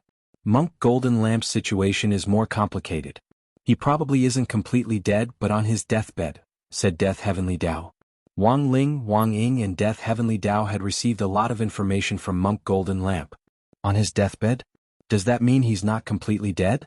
Asked Wang Ying. That Sequence 3 God-devouring umbrella has the ability to swallow the inner world and make it its own. But for some reason that dragon called Jingza only swallowed Monk Golden Lamp's inner world, and hasn't digested it yet, said Death Heavenly Dao. That is to say, if he hasn't digested it. As long as he breaks that black umbrella, the undigested inner world will automatically be released, and the monk will be able to come back with it, right? Said Wang Ying. In theory, yes. Death Heavenly Dao nodded, but there was a worried expression on his face. These two dragon descendants are very strong. Even if Monk Golden Lamp didn't give up resisting in the end, it would still be a bitter fight. If even the monk is in such a state, if anyone else were to run into him, they would definitely be dead meat. I don't think there's any need to be so pessimistic. The only way to prevent such a situation from happening is that Lord Ling has already made preparations. What preparations? As Death Heavenly Dao and Wang Ying talked, Wang Ling displayed the mountainous pile of talismans in the space of his king's eye. Death Heavenly Dao recognized them almost immediately. Death substitute talismans? He remembered that his brother had been forced to draw the survival Heavenly Dao in order to save Lotus Sun last time. Fortunately, Lotus Sun had been quickly rescued and hadn't been affected by the power of the curse. But there were still more than one. 7 million extra death substitute talismans, which were now piled up like a mountain in his king's eye. If he sold it, he would become the richest person in the world. So Ling Jinren means, that's right. The commander had already bound these death substitution talismans to everyone who was related to him. Make sure that they are not affected by this incident. Wang Ying laughed. If these resurrected people know nothing about my lord's ability, there will be an additional memory erasure effect, and they will forget their memories of the period before and after their death. I will pretend that nothing happened. More than one. 7 million death substitute talismans. Death Heavenly Dao face-bombed and couldn't help but laugh out loud. He was a professional Heavenly Dao. You never smile. Unless he couldn't help it, but this was really too funny. More than one. 7 million lives. Even if these two dragon descendants were strong enough to turn people into ashes with one slap, wouldn't they still curse when faced with people who were continuously resurrected and reassembled by the death substitute talismans? Furthermore, while these death substitute talismans had been created by survival Heavenly Dao, Wang Ling had in fact enchanted the materials used to make the talismans, and had enchanted them again after the death substitute talismans were completed. The death substitute talismans could resurrect whoever they wanted. And they were unstoppable. No matter what method the other party used, they couldn't be interrupted. Elsewhere, the demon-revealing mirror trio of Loopy Toad, Xiang Yi and Qin Zong also received the message that the monk had gone to between the dying. Can this really make those two dragon babies wake up? Xiang Yi expressed his doubts about Golden Lamp Monk's method. Maybe it will work, said Qin Zong. After all, among the ancient ones excluding Dao ancestor Wang, apart from Peng Shiren, Monk Golden Lamp was the most experienced. There had to be a reason why Monk Golden Lamp had chosen to do this. But what he was more worried about was the crazy retaliation of these two dragon descendants later on.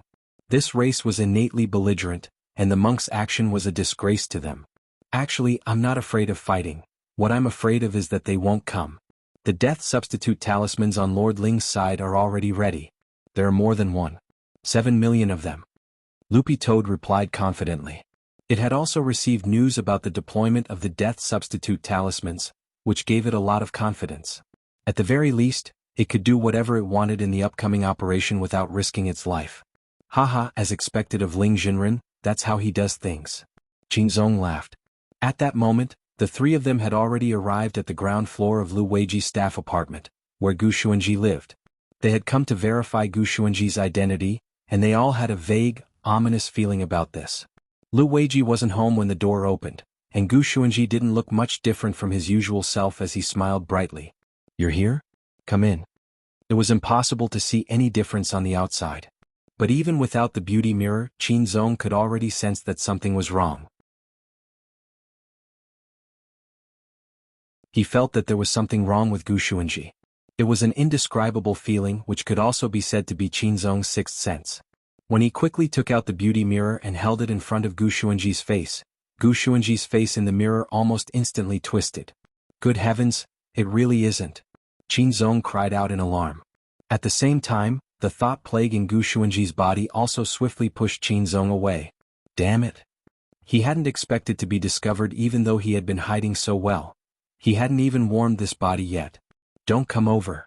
In the face of the threat from Loopy Toad, Qingzong and Xiang Yi, there was a smack. So fast.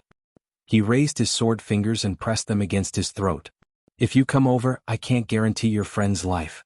He made this threat. However, Loopy Toad, Qingzong and Xiang Yi all had cold expressions on their faces. Two people and one dog looked at each other. Then Xiang Yi took out a 9-yang divine sword, which was a pistol, from his waist, and fired a shot at Gu Xuanji's head. In a flash, Gu Xuanji's brain and blood splattered, and he lay in a pool of blood. The thought plague that had invaded Gu Xuanji's body would never have thought that this bunch of people would actually be so heartless to their friend. When the host's body died, the host would naturally wither away at an extremely fast speed. In fact, not long after the thought plague completely withered away, the tissue fluid flowing on the ground returned to Gu Xuanji's head at a speed visible to the naked eye. This was the correct way to use the death substitute talisman. Gu Xuanji frowned. Lying on the ground, he felt a slight headache. He rubbed his head and got up. This time it was the real Gu Xuanji. He felt like he had just had a nightmare. It felt like someone had shot him in the head.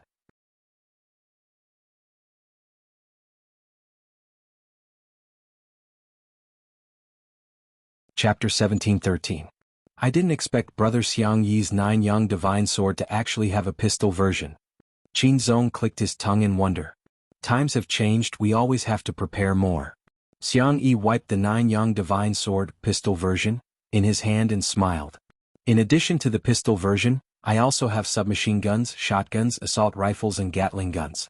These guns are made of the same material as the main sniper, but their range and intelligence aren't as good as the main sniper's.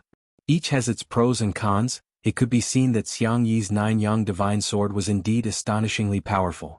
Needless to say, the main sniper's power didn't need to be mentioned, but it was already very incredible that the pistol version could directly headshot Gu Xuanji.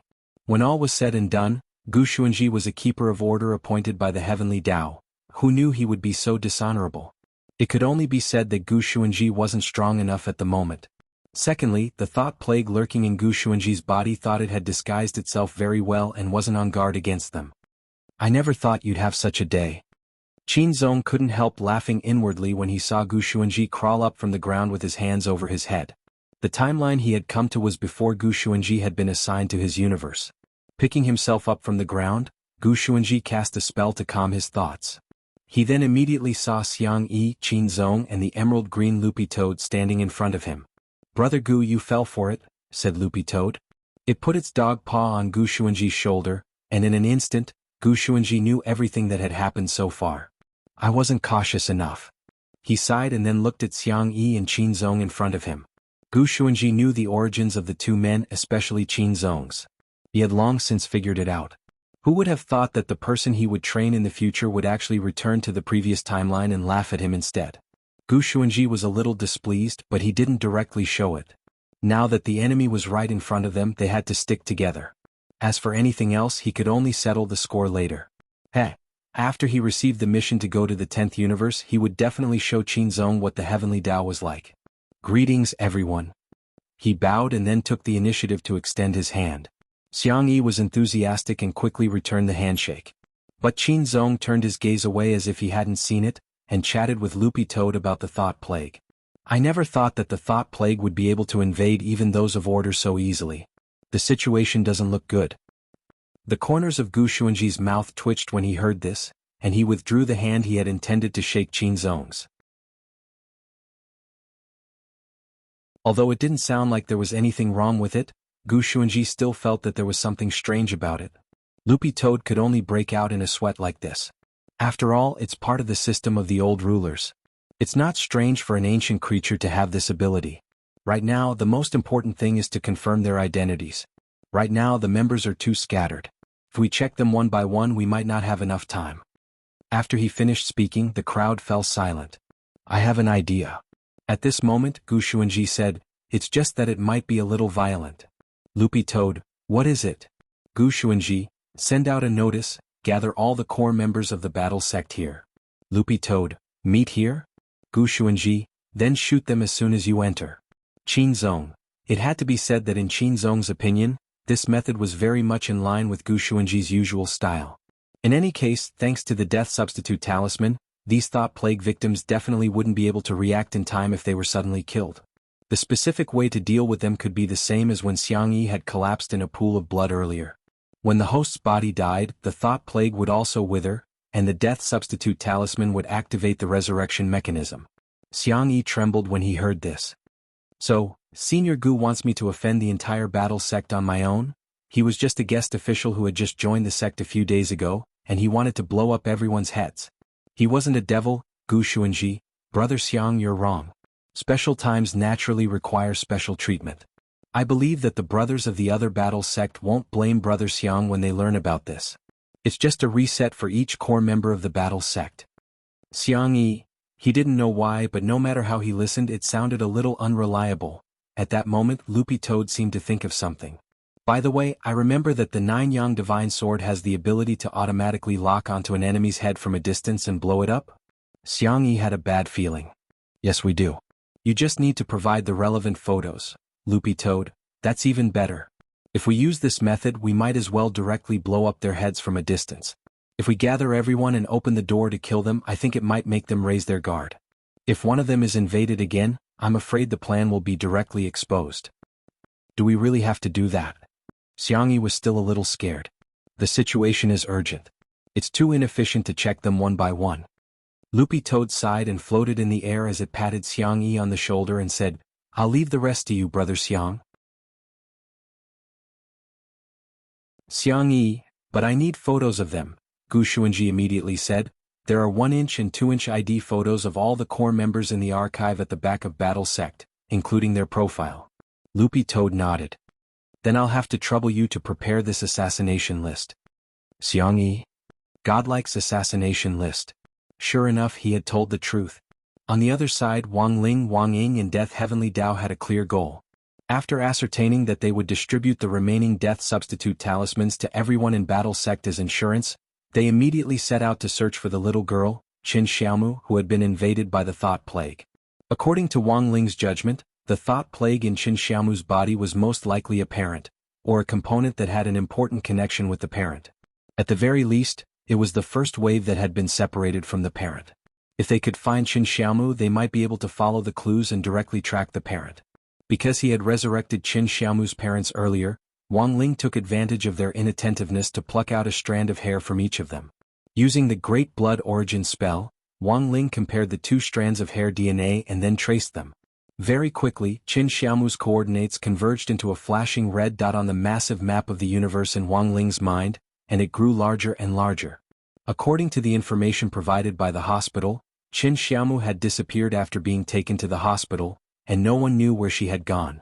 Wang Ling thought that the thought plague which had invaded Qin Xiaomu's body would report the situation to Bao Bai Group. But the moment the coordinates in Wang Ling's mind gradually became clear, he suddenly froze. These coordinates, Wang Ling muttered in a low voice, and Death Heavenly Dao happened to hear him. Ling Jinren, what's wrong with these coordinates? On the side, Wang Ying, who was crossing his arms, also frowned. These coordinates are at Miss Rong's villa. But I don't understand. After it invaded Qin Xiaomu's body, what is it doing there?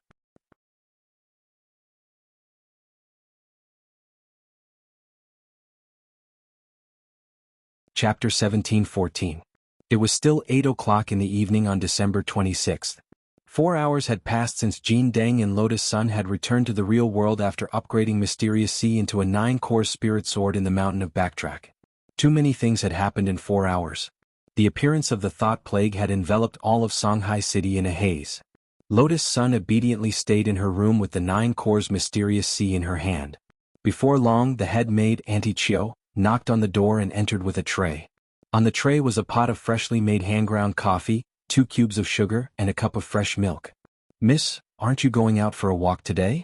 Auntie Chio asked. Seeing Lotus Sun staying at home and looking out the window, she felt that something was off and couldn't help feeling worried. "It's fine, Auntie Chio." Lotus Sun smiled. "Just leave the coffee on the table. I'll drink it later." She naturally had her own reasons for choosing to stay in seclusion.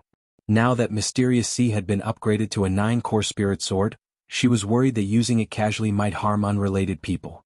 Of course, the most important thing was that Wang Ling seemed to hope that she wouldn't go anywhere. It would be best if she stayed at home, which would also avoid some unnecessary trouble. But today was a special day. It was clearly Wang Ling's birthday. Recalling the embarrassing scene when she had visited the Wang family's small villa earlier, she couldn't help blushing a little. Just thinking about it was embarrassing. She had clearly gone to wish Wang Ling a happy birthday. In the end, he only gave her crispy noodle snacks and didn't even have the time to give her a blessing. After returning from the Mountain of Origins, the more Lotus Sun thought about it, the more she felt that something was wrong. She sat at her desk and stared at the scene outside the window in a daze. The smartphone on the desk opened the message editing page. She had originally typed a long string of words, but she felt that it was a little too long-winded as a birthday greeting, so she deleted it. Thus, Lotus Sun rested her head in her hands and fell into a dilemma. Because if he sent a text message, she felt that this was a little too insincere. Just as her thoughts were drifting, Auntie Chio pushed the door open and walked in, bringing her back to reality. When she looked out of the window, she saw a maid walking in with a little girl in a red dress. "Aunt Chio, why is there a little girl in the yard? Whose child is this?" Lotus Sun asked. "I was just about to talk to Miss about this." Auntie Chio replied, "This is Gardener Zhang San's daughter. I heard that she's from the countryside and has never entered the city. Now that she's finally in the city, she wants to take a look around." "But I remember that Uncle Zhang San isn't." "You're right, Mississippi Zhang San is infertile. However, when he was young he saved some sperm. It was said that he wanted to find a rich woman who would like him and sell it. In the end he really found one." Auntie Chio said confidently, "I heard it's a blonde foreign woman called Mariana. His family owned a winery and was very rich. Through the big data comparison, we finally found Zhang San's sperm bank data." "So this little girl is the daughter of that foreign woman called Mariana?" "Not really. The situation is more complicated." Auntie Chio said, "In order to maintain her figure, Mariana doesn't want to be a pregnant woman. So I found a surrogate." "Surrogacy? But isn't this illegal?" "Yes, it's illegal. But isn't Zhang San a lawless madman? I heard that when the little girl was 7 months pregnant, Mariana didn't want her anymore and wanted to abort her no matter what. She felt that after the child was born, it would affect her career." Auntie Chio sighed and said, "So not long after the child was born, she was brought back to China and has always been taken care of by Zhang San and his parents. Speaking of which, she's a pitiful girl." After listening to the whole story, Lotus Sun was stunned. She didn't know why, but she felt that this story sounded a little familiar. It was very much like material extracted from the present world, and it was full of twists and turns and strangeness. It made people gasp in amazement, but also felt their worldview shatter. Finding a surrogate to give birth was illegal in the first place, and then suddenly going back on her word and wanting to abort the child in the middle of the process left people speechless.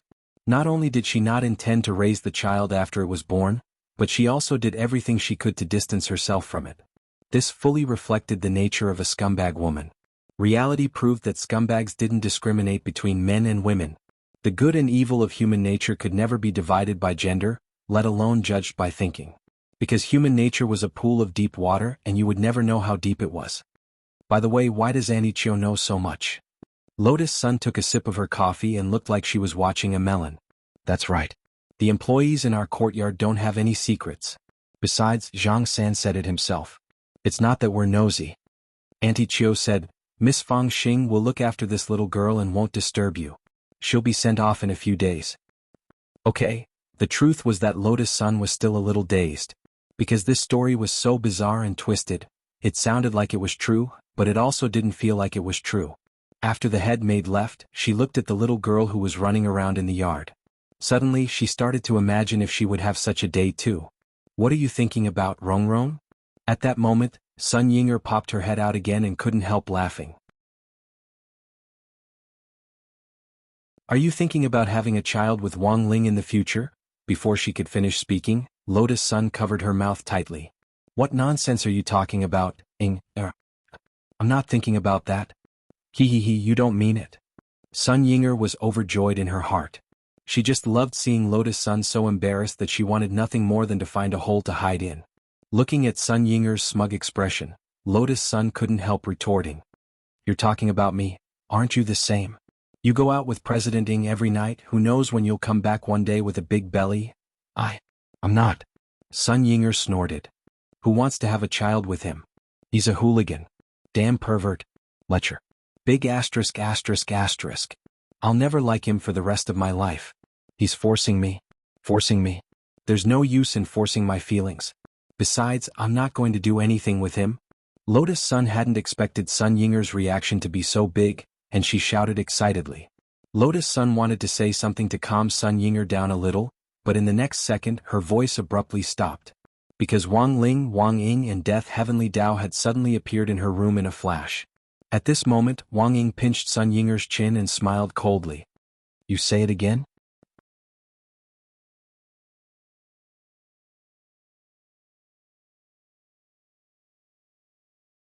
Chapter 17:15.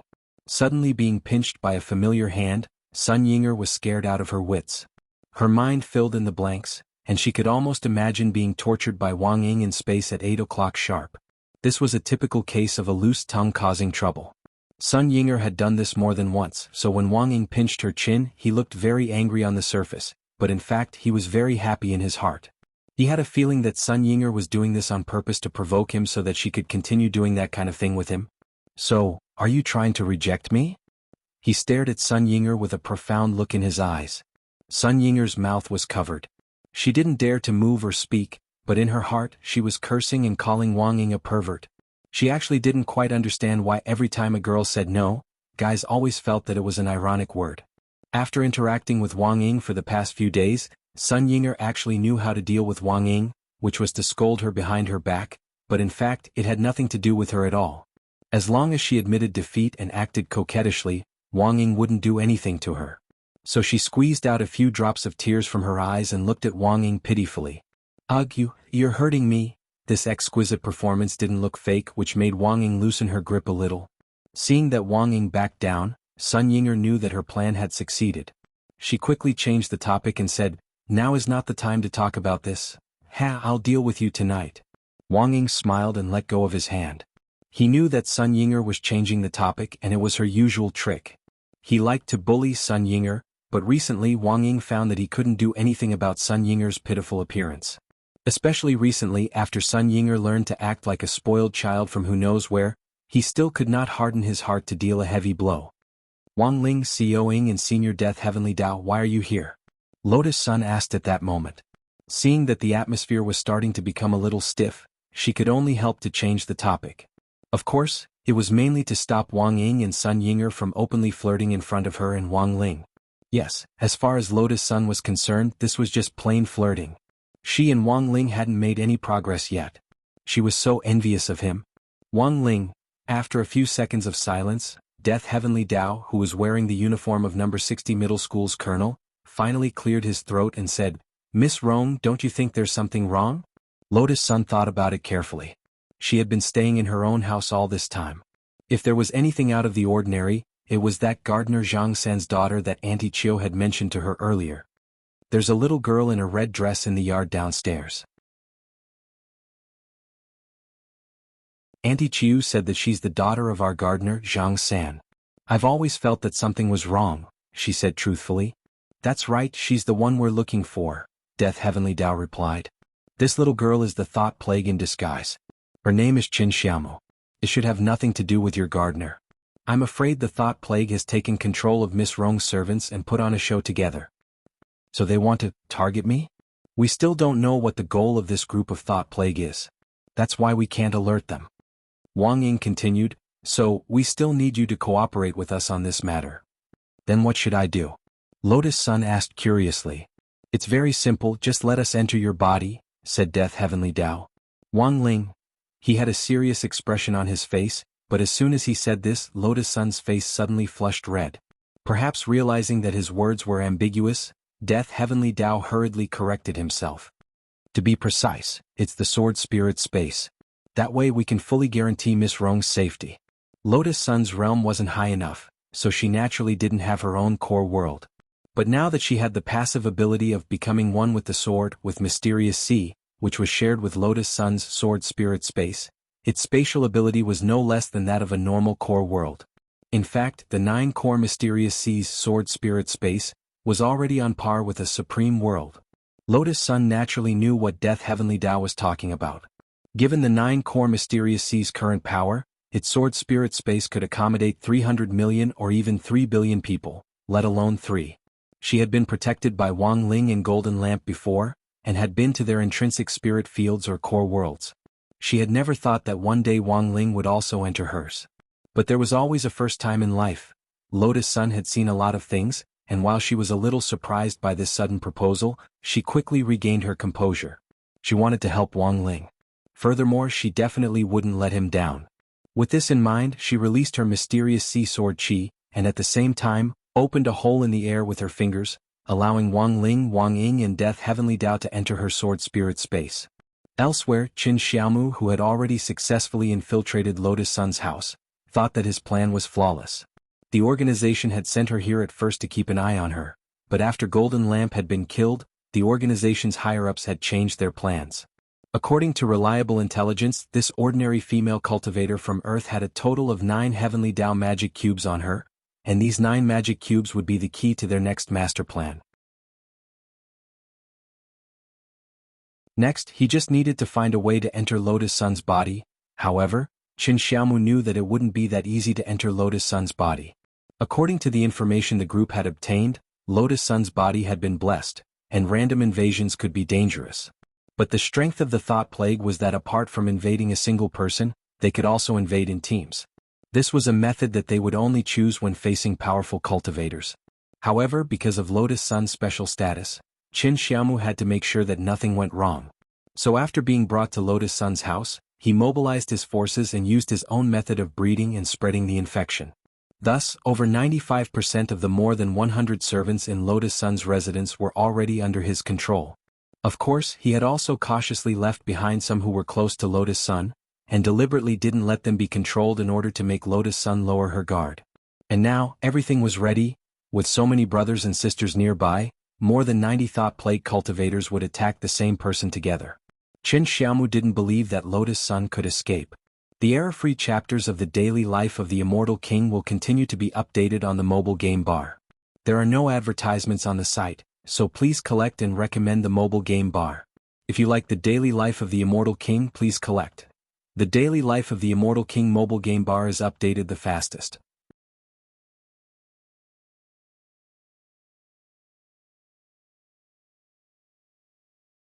Chapter 17-16. Controlling Lotus Sun was in fact just one part of Baiji's plan.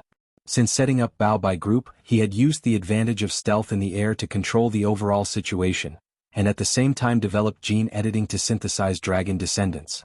Lotus Sun was a key piece in this game of chess, so he had to take her down no matter what. But based on his previous experience of dealing with Wang Ling, Baiji naturally knew that this man wouldn't be so easy to deal with. Thus, in order to gather enough pieces for this game of chess this time, he was exceptionally cautious with every step he took.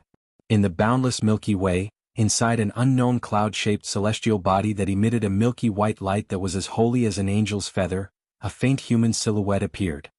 His beautiful face was covered in a faint layer of moonlight, and his snow-white crystalline body was otherworldly, like an otherworldly god. At the end of his tail was a slender white dragon tail, which flickered with starlight as it moved. He was like a bright moon surrounded by stars, full of emptiness and peerless elegance. This was Baiji's current appearance. Relying on his obsession, he had become a body of consciousness. Last time he had imagined himself to be Golden Lamp Monk's junior brother, Yang Shuangji.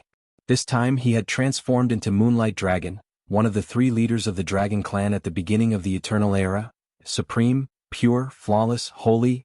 All holy words were inadequate to describe his current state.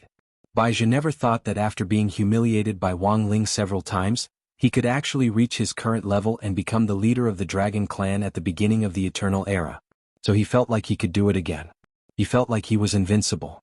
He felt like he could once again attack Wang Ling, this man who had repeatedly defeated him and pushed him to the bottom of the valley. And this time he had learned from his previous lessons and was cautious in everything. As long as he could defeat Wang Ling or even threaten him, he wouldn't let go of a single one of them. If it's just this Sun Girl, I'm afraid she won't be a threat to him. At that moment, a familiar voice rang out next to Baizhi. It was a ball of purple foam that flickered with a strange light. It looked like a bunch of floating grapes, and was the current form of the god of the grave, who had inherited the teachings of the outer gods of the past. Old Mu, I know what you are worried about, Baizhi said calmly. There was an irreconcilable enmity between the dragon race and the outer gods. Logically speaking, it was impossible for them to cooperate to this extent. However, Baizhi was not a member of the dragon race, and the tomb god was not originally part of the system of the Great Old Ones. Both of them had used their own methods to obtain the power of the two strongest factions in the ancient times, but at the same time, they were victims of the same person. As the saying goes, the enemy of my enemy is my friend. It was not impossible for the Dragon Clan and the Outer Gods to cooperate. He clearly doesn't like this girl. Even if this girl really dies, it won't affect him at all. Why don't you just destroy a few snack stalls instead? The Grave Goddess suggested. I have my ways. Baizhi chuckled. His silhouette, which was the color of moonlight, was extraordinary. So this time I'm not just targeting him. I will capture everyone related to him alive and use them as my chess pieces. I see. However, he was not easy to deal with. The same goes for his sister. This time I have enough confidence. Baizhi laughed. I can't wait to see him put on that painful mask. Almost at the same time, Jing Zhe and Yen Ruo received the latest order from the corporation. It was a list, and they were required to capture the people on the list alive one by one according to the order on the list. No one could be spared. And on this long list, Jing Zhe's eyes fell on the last name. Yen Ruo licked the ice cream cone, her pink tongue stained with milky white ice cream, making one's imagination run wild. Well, what are you thinking about? Is there anything strange about this person called Wang Nuan's name? Her surname is Wang, the same surname as the person monk Jin Deng mentioned, Jing Zhe said. But there are many people with the surname Wang in the world. I know. Jing Zhe said, but this person is listed at the end of the list and there is a special note. The organization said that if you feel that you can't beat him, you can just run. There is no need to fight this person head-on. It can be said that this is the most special existence on this list. Yen Ruo laughed out loud. We haven't fully inherited the power of the giant dragon, so it's normal to encounter a situation where we can't beat him. There is really no need to fight for a short time. But I still want to see what kind of person this is. Since he can be such a special existence. Is this person related to the Buddha surnamed Wang that monk Jin Deng mentioned? At this time Jing Zhe felt puzzled. His memory was not bad, but it had not been long since he fought with Jin Deng that he had forgotten the name he had just heard. He only vaguely remembered that the other's surname was Wang. So Jing Zhe guessed that maybe some kind of power of law and order affected this part of his memory. He could drive the law and make the world forget his existence. It seemed that this person was really extraordinary, otherwise he could not have such a skill. Then let's finish this quickly. After a while, Jing Zhe looked at the long list and took a deep breath. This list seemed to be arranged in order of strength, and the organization's request was to capture them alive as much as possible. As outstanding laborers, he and Yen Ruo would naturally fulfill their mission. After capturing Hero Guo, Little Peanut, Li Yuiwei and the others, Jing Zhe and Yen Ruo stood at the entrance of Super Chen's family's martial arts dojo. Although they had already restrained their auras when the figures appeared, Super Chen still quickly sensed killing intent. With a somewhat hesitant expression, Super Chen put down the stone block he had been using to train his strength and pushed open the sliding door. He saw a young man in a windbreaker and a little girl in neat clothes standing at the door. It's closed now. You'll have to register for classes tomorrow, said Super Chen. Jing Zhe looked at him expressionlessly. I'm sorry, Hero Chen. No, Mr. Chen, we need you to come with us. As a descendant of the dragon race, they were almost used to calling others hero. This was practically a fixed pattern and they had never changed it until now. Ah, take a trip? To where? Super Chin was blank. Looking at Jing Zai's face, which didn't look like a good person's, he felt apprehensive. Don't tell me you want to take me hostage. We don't seem to have any grudges, why do you want to take me? Jing Zai and Yen Ruo, Super Chin, wait. Aren't you cultivators from Earth? Are you from another planet? Ever since Earth and Divine Tao Star had opened up cooperation, there had been many cases of aliens pretending to be human cultivators smashing and robbing Earth cultivators. Super Chin had seen similar news, which was why he was apprehensive. Jing Zai and Yen Ruo were also a little surprised. Super Chin had actually guessed 80 to 90% of his questions correctly. Super Chin, you just called me hero? Don't tell me you're the legendary celestial dragons? However, Jing Zai had no intention of letting Super Chin continue asking questions. After knocking Super Chin out with a karate chop, Super Chin was directly sucked into his inner world. So many things had been exposed at once. Yen Ruo felt like the ice cream cone in his hand wasn't delicious anymore. What should I do? I really want to kill him, Jing Zai nodded silently. Me too.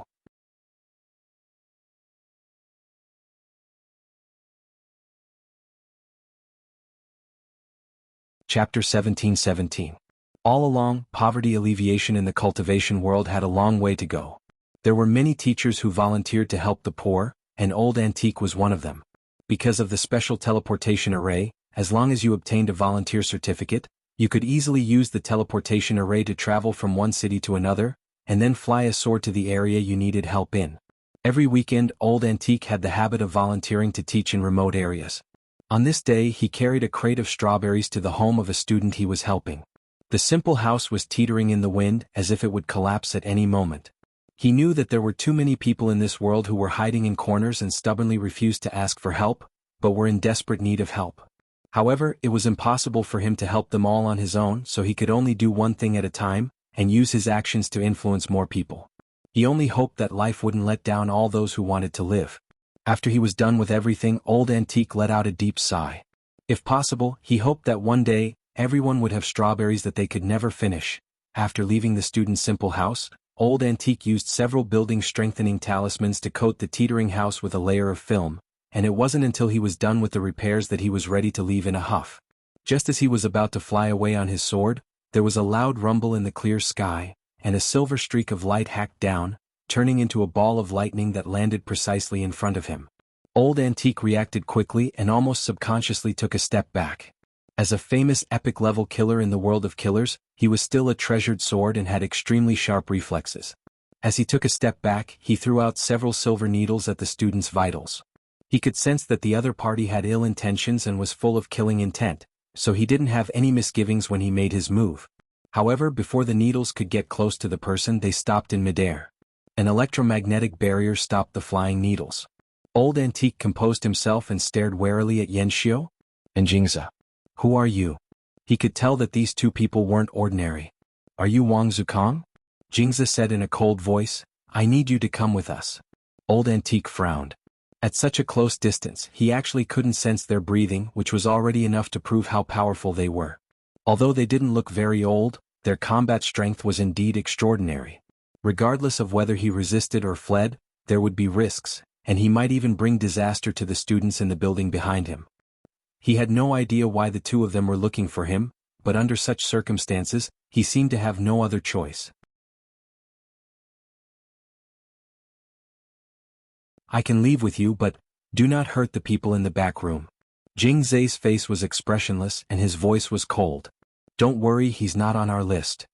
All right. Old Antique nodded. Then he felt the scene in front of him change, as if he had been swallowed by a force into another space. When he opened his eyes, he was already in a prison cell in the inner world of pure swamp. What amazed him even more was that Super Chin, Hero Guo, Little Peanut, Li Yue and the others had actually also been captured. Teacher, why did you come in as well? Seeing that Old Antique had also been brought in, they were all surprised. These two people are very strong. I can't deal with them. If I resist stubbornly, I'm afraid only death awaits me. Old Antique frowned. Why did he bring us all together? Is it to blackmail us? Are we all hostages? Little Peanut asked at that moment. Very likely. Old Antique nodded. He had never seen pure swamp before and he hated it? These two people also didn't remember their sins, but they had been captured and brought here. Thus, the only possibility was that everyone who had been captured and brought here had a common target, and it was very likely that their ultimate goal was to use them as a threat. It was just that until now, Old Antique still hadn't figured out who on earth this target was. After coming to this conclusion, the group of people in the prison cell pondered. This target should be someone from our class. Hirogwa said. That's not right. Since it's someone from your class, why did you capture me? Liyue was very puzzled. Among the people you know in our class, isn't classmate Lotus Sun the closest to you? Little Peanut said. So they captured us to blackmail Rongrong? Liyue guessed. While everyone was puzzled, Super Chin suddenly thought of something at that moment, and he jerked his head up to look at Liyue. Wait, apart from us and classmate Lotus Sun, you should know someone else in our class, right? Also, we just went to Old Street to play together last time. You mean Wang Ling? Liyue was even more incredulous. No way. Classmate Wang Ling, isn't he from a poor family? And he's a harmless mascot, capturing us to blackmail him. What are these robbers thinking? Classmate Wang Ling doesn't have anything to give them. Is it also for crispy noodle snacks? This clearly wasn't the time to joke around, but when Hirogwa heard this, he still couldn't help laughing. Then we're screwed. I'll be honest, if that's really the case, I think Wang Ling will directly give up on us and choose crispy noodle snacks. +1. Little Peanut silently raised his hand in agreement with Hirogwa's answer. In short, everyone keep calm and wait and see what happens. Don't worry, teacher will definitely keep you safe, Old Antique said solemnly. Although it was indeed a little inconceivable at the moment. Based on the current conclusion, it was most likely because of Wang Ling or Lotus Sun that they had been captured here. As Wang Ling's teacher, Old Antique had in fact vaguely sensed that Wang Ling was hiding something all along, but the two people outside just now had astonishing battle strength. It was because he had judged that he couldn't escape that he had chosen not to resist and wait and see what would happen. If the purpose of capturing them was to blackmail Wang Ling into submission, then what was Wang Ling's true strength? This was really a thought-provoking question. After Old Antique was captured, Teacher Pan was quickly caught as well. Not a single person related to Wang Ling had escaped. Jingza and Loathing? Their methods were neat and tidy. Very quickly there was only one person left on their list, a special target called Wang Nuan. This is it. Two people appeared at the entrance of the Wang family's small villa in a flash of lightning.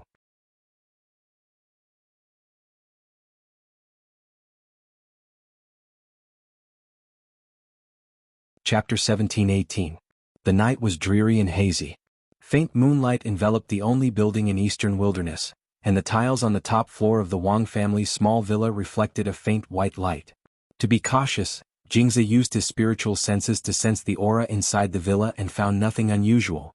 This was just an ordinary residence for an ordinary cultivator's family. He didn't quite understand why Wang Nuan, on the list, had become the target of special treatment. There clearly didn't seem to be anything out of the ordinary here. Annoyed?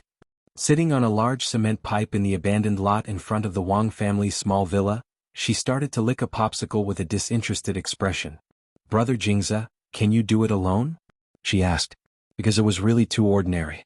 Annoyed? She felt that there was no need to make a move. The entrance is there. I'll go alone. Jingza nodded, then slowly approached and started to knock on the door very politely. In the end, just as he was about to knock with the back of his hand, he suddenly noticed that the eyes of the two gatekeepers in the paintings hanging on the left and right of the door suddenly moved, and they abruptly stared at his face. This was the unparalleled nation knight that he had set up earlier to reinforce the fortifications. One of them was holding a cannon, while the other was holding a Gatling gun. This was a combination with quite fierce firepower. But facing this pair of paintings, Jingza just curled his lips and couldn't help laughing out loud. Interesting, it's actually this kind of defensive measure. He didn't think much of these two paintings and just felt that this kind of defense was like a child's play, like a fight in which a child kept stepping on the other side's toes. Only a child would be childish enough to step on their toes. Just as he was about to reach out and remove the two paintings, boom. In an instant, a loud explosion rang out, and a basketball-sized cannonball shot out from the painting and hit Jing Zai's chest. The huge propelling force almost immediately sent Jing Zai flying, and he moved back from where he stood. This power was clearly beyond Jingza's expectations. Before he could react at all, his feet dug into the ground, creating two deep grooves. Then, in the open space in front of him, a tiny mushroom cloud rose from the ground and there was a huge explosion. At the same time, the old man holding the Gatling gun also opened fire at this moment. Blue sparks splashed out from the painting, and in a short moment, thousands of psionic bullets were fired. These bullets had their own trajectories in the air, twisting and turning, choosing the most suitable angle to surround them from all directions. This was the Gatling gun kata, which could accurately lock onto every vital part of the body, making it impossible for the targeted party to retreat. The Kingdom Knights were matchless, their coordination great, one holding a cannon, the other a spear. Under this kind of coordinated attack, a suppressive firepower was formed in a short period of time, turning the Wang family's small villa into a sea of flames. Is everything settled? After a full 3 minutes, the two of them stopped at the same time and looked at the bright flames in front of them. They had sensed a deep hostility from the cleansing swamp when it had approached, so they had decisively attacked to stop the enemy. They had thought that the intruders had been killed by the intense firepower. Who would have thought that at this moment, there would suddenly be a thunderclap in the sea of flames in front of them, accompanied by a golden bolt of lightning that fell from the sky, extinguishing the sea of flames in an instant. There was a golden flash on the cleansing swamp's body, which was the mark of the lightning jumping on his body like a snake. The densely packed bullets that had been shot out earlier were all suspended around him, blocked by an electromagnetic force, and not a single bullet could get close to him. How is this possible? This time, it was the Kingdom Knights' turn to reveal a calm and elegant expression. They looked at each other in dismay, not daring to believe what they had just seen. This level of attack was more than enough to kill a Tao god. They had not expected the cleansing swamp to be able to block it so easily. Ancestral level? The countenance of the two old men who were holding guns and cannons instantly turned deathly pale. While they were still in a daze, the cleansing swamp had already put on his familiar diamond gloves, aimed at the painting on the door, and snapped his fingers. In an instant, a powerful chaotic force surged out from the painting in an endless stream, causing the unparalleled Kingdom Knight's body to expand to the size of a balloon. Then bang, bang. Two sounds rang out in quick succession. Accompanied by heart-wrenching screams, the two paintings instantly exploded and disappeared completely. It was a very tragic scene. The Kingdom Knight had been completely destroyed by the cleansing swamp's diamond gloves and split open on the spot. They tried to struggle, but it was useless. The equipment Wang Ling had given them was already powerful enough, but unexpectedly, they still couldn't defeat the cleansing swamp. At the same time, the other enchanted artifacts in the Wang family's small villa were also trembling. They could clearly sense how powerful the intruder this time was. At that moment, the two dragon descendants had affected the quiet front of the Wang family's small villa, and the atmosphere was filled with a somber air. Father and Mother Wang's realms were too low, and they didn't have much of an understanding of this overwhelming advantage in power. But when they heard the explosions and strange movements outside the villa, as well as the Kingdom Knight's screams, they started to worry a little. What should we do? The child's father. There seems to be a very powerful guy at the door. Mother Wang gripped Father Wang's sleeve tightly, her body trembling uncontrollably. Father Wang's throat bobbed and he swallowed. It's fine. Ling Ling assured us, it should be fine. In fact, even Father Wang himself didn't dare guarantee anything. After all, Wang Ling had been standing guard at the Wang family's small villa before, but now that he had gone out to run some errands, it was inevitable that the couple would feel a little flustered without this great Buddha guarding them. At that moment, 096, who had transformed into a human form, suddenly came over from afar with Anwan on its back. Wang Nuan knew that these two dragon descendants seemed to be coming for her, so she was ready to fight. Yeah, Anwan said.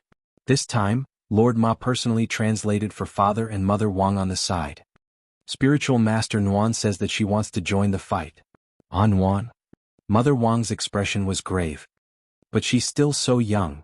From a mother's perspective, Mother Wang subconsciously objected. In the past, it would have been fine if Wang Ling had been by her side to help her, but now there were two powerful enemies here, and one look was enough to tell that they weren't easy to deal with. Wang Nuan was still too young. She had only been born a few days ago. A baby girl who wasn't even a month old yet had to fight against two dragon descendants, who weren't cabbages that could be found anywhere. But what Mother and Father Wang never expected was that Wang Nuan had a stubborn temper and a strong desire to fight. Without waiting for Father and Mother Wang's consent, the little girl directly tugged 096's rabbit ears and directed 096 to jump out. She directly showed up with a clear target, Jing Zhe. Sitting on 096's shoulder, her little body stretched out a chubby little fist as 096 sprinted forward. Jing Zhe immediately laughed. He never thought that Wang Nuan, who was on the list, was actually just a baby, and a hot-tempered one at that. As soon as they met, she couldn't wait to jump out and beat him up. "Girl, your fist is like cotton, what can it do to me?" He curled the corners of his lips and opened his palm at the same time, trying to catch Wang Nuan's punch. Bang! Then, the moment the fist and palm collided, Jing Zhe's expression instantly changed. Boom! He was sent flying on the spot and violently spat out a mouthful of blood. At the same time, his arm couldn't stop spasming in excruciating pain. Jing Zhe was so shocked that he couldn't believe that a baby girl could actually be so destructive, and what was even more unbelievable was that his sequence 3 diamond glove had actually cracked open.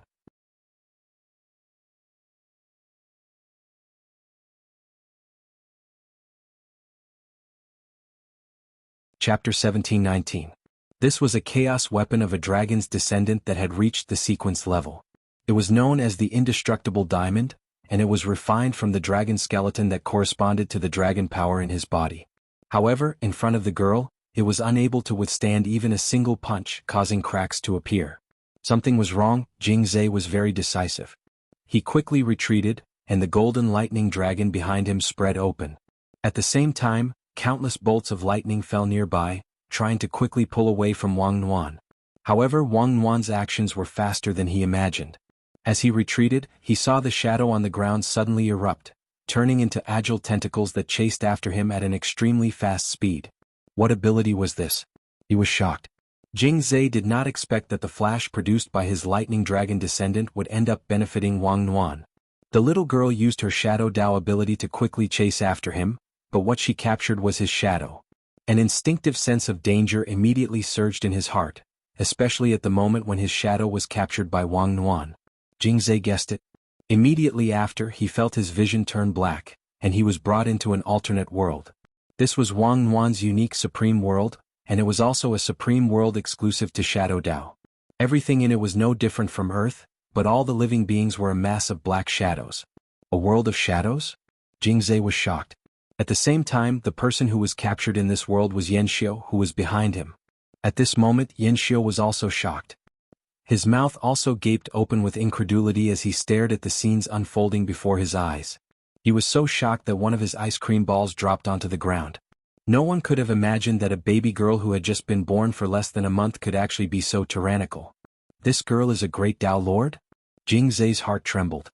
He felt that the battle situation in front of him had suddenly reversed.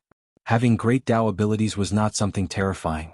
It was not rare for a person to have multiple great Dao, but if it was a great Dao Lord who created this Dao, then he had to think twice. Yanxiu, we're leaving. After a brief thought, Jing Zhe made a decision. He was very calm. He did not let his emotions get the better of him and insisted on fighting Wang Nuan. As the first dragon to be created, Jing Zhe knew very well how heavy the dragon race's lifeline was. If he were to fight Wang Nuan head-on here, it was unknown who would win, but he felt that it would most likely end in a lose-lose situation. Now was the critical moment of the Dragon Clan's revival, so he calmly believed that there was no need to fight head-on.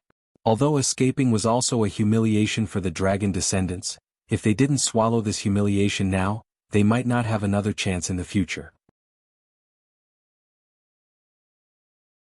But, regarding Jing Zhe's decision, he was disgusted. Pouting, she actually didn't want to run away. She also wanted to spar with the baby girl in front of her. No buts, no buts. This is an order from the higher-ups, Jing Zhe replied.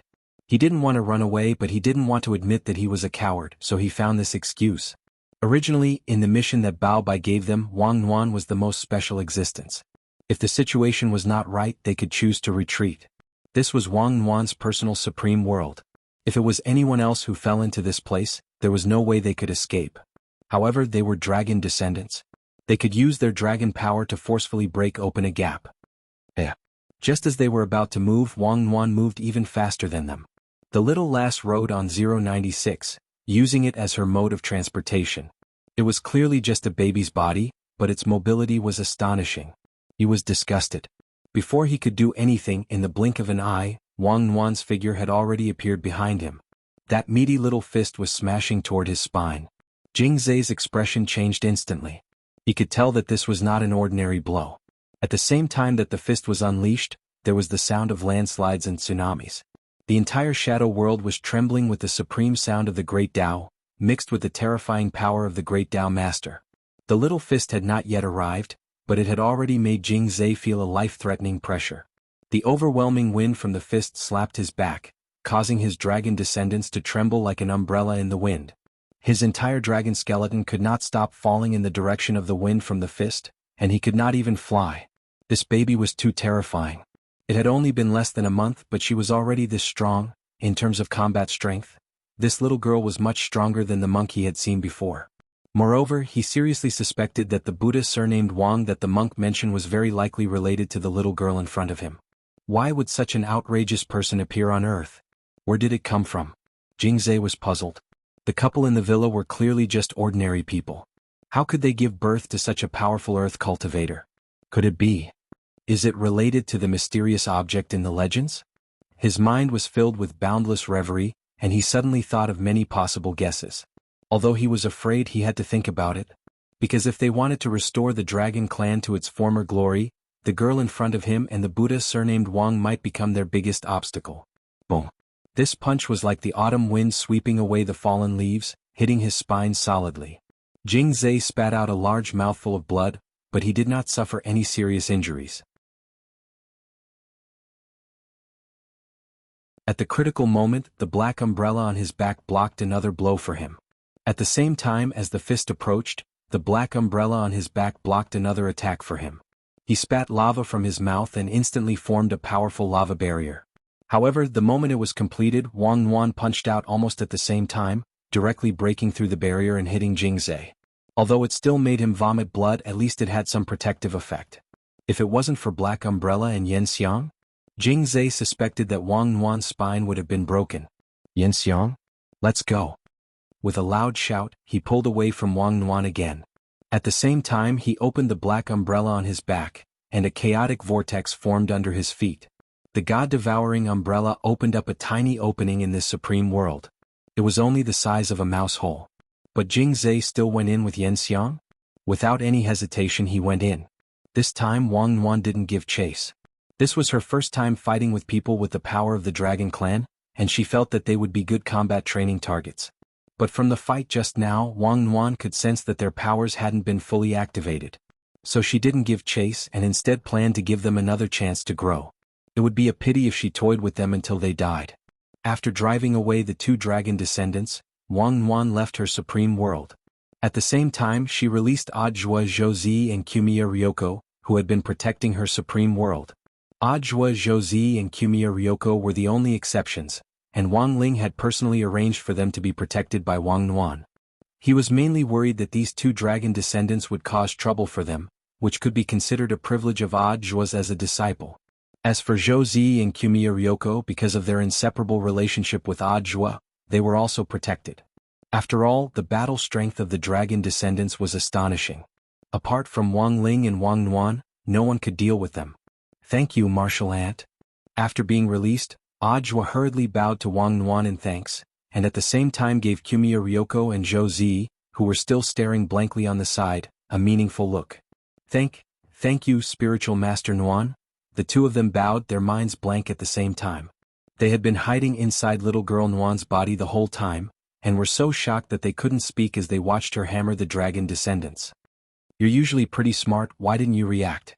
Hearing Zhouzi and Kumiya Ryoko call Spiritual Master Wang Nuan, Audiobook couldn't help but smile. Logically speaking, Kumiya Ryoko was now his girlfriend, so it was only natural that she should be protected. But why was Zhouzi being protected? It wasn't hard to analyze. Audiobook thought that Wang Ling had already indirectly acknowledged Zhouzi as his disciple. Hurry up and greet Grand Martial Ant. He stared at the dazed Zhouzi and smiled at Wang Nuan. From this day onwards, Zhouzi was also one of them.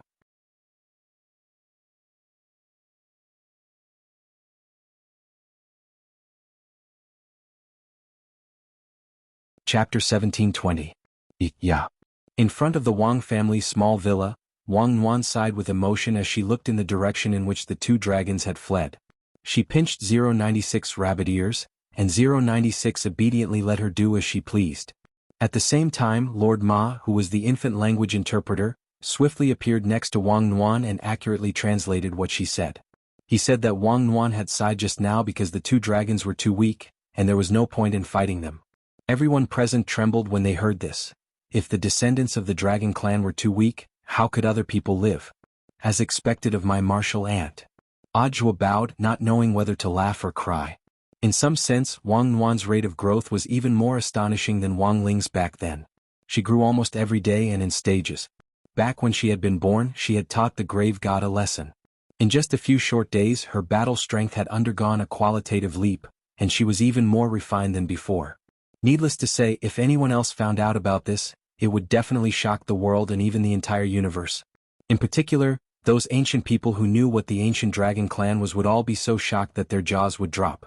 At the height of their power, the dragon clan had been supreme existences that could tear apart outer gods with their bare hands, and were so strong that no words could describe them.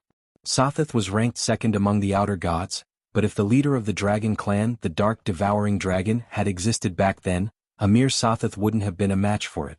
Now, these two dragon descendants who had inherited the power of a giant dragon and perfectly inherited the dragon clan's bloodline, powerful existences at the level of the earth ancestor. They had been sent fleeing with one punch from a baby less than half a month old. What a disgrace.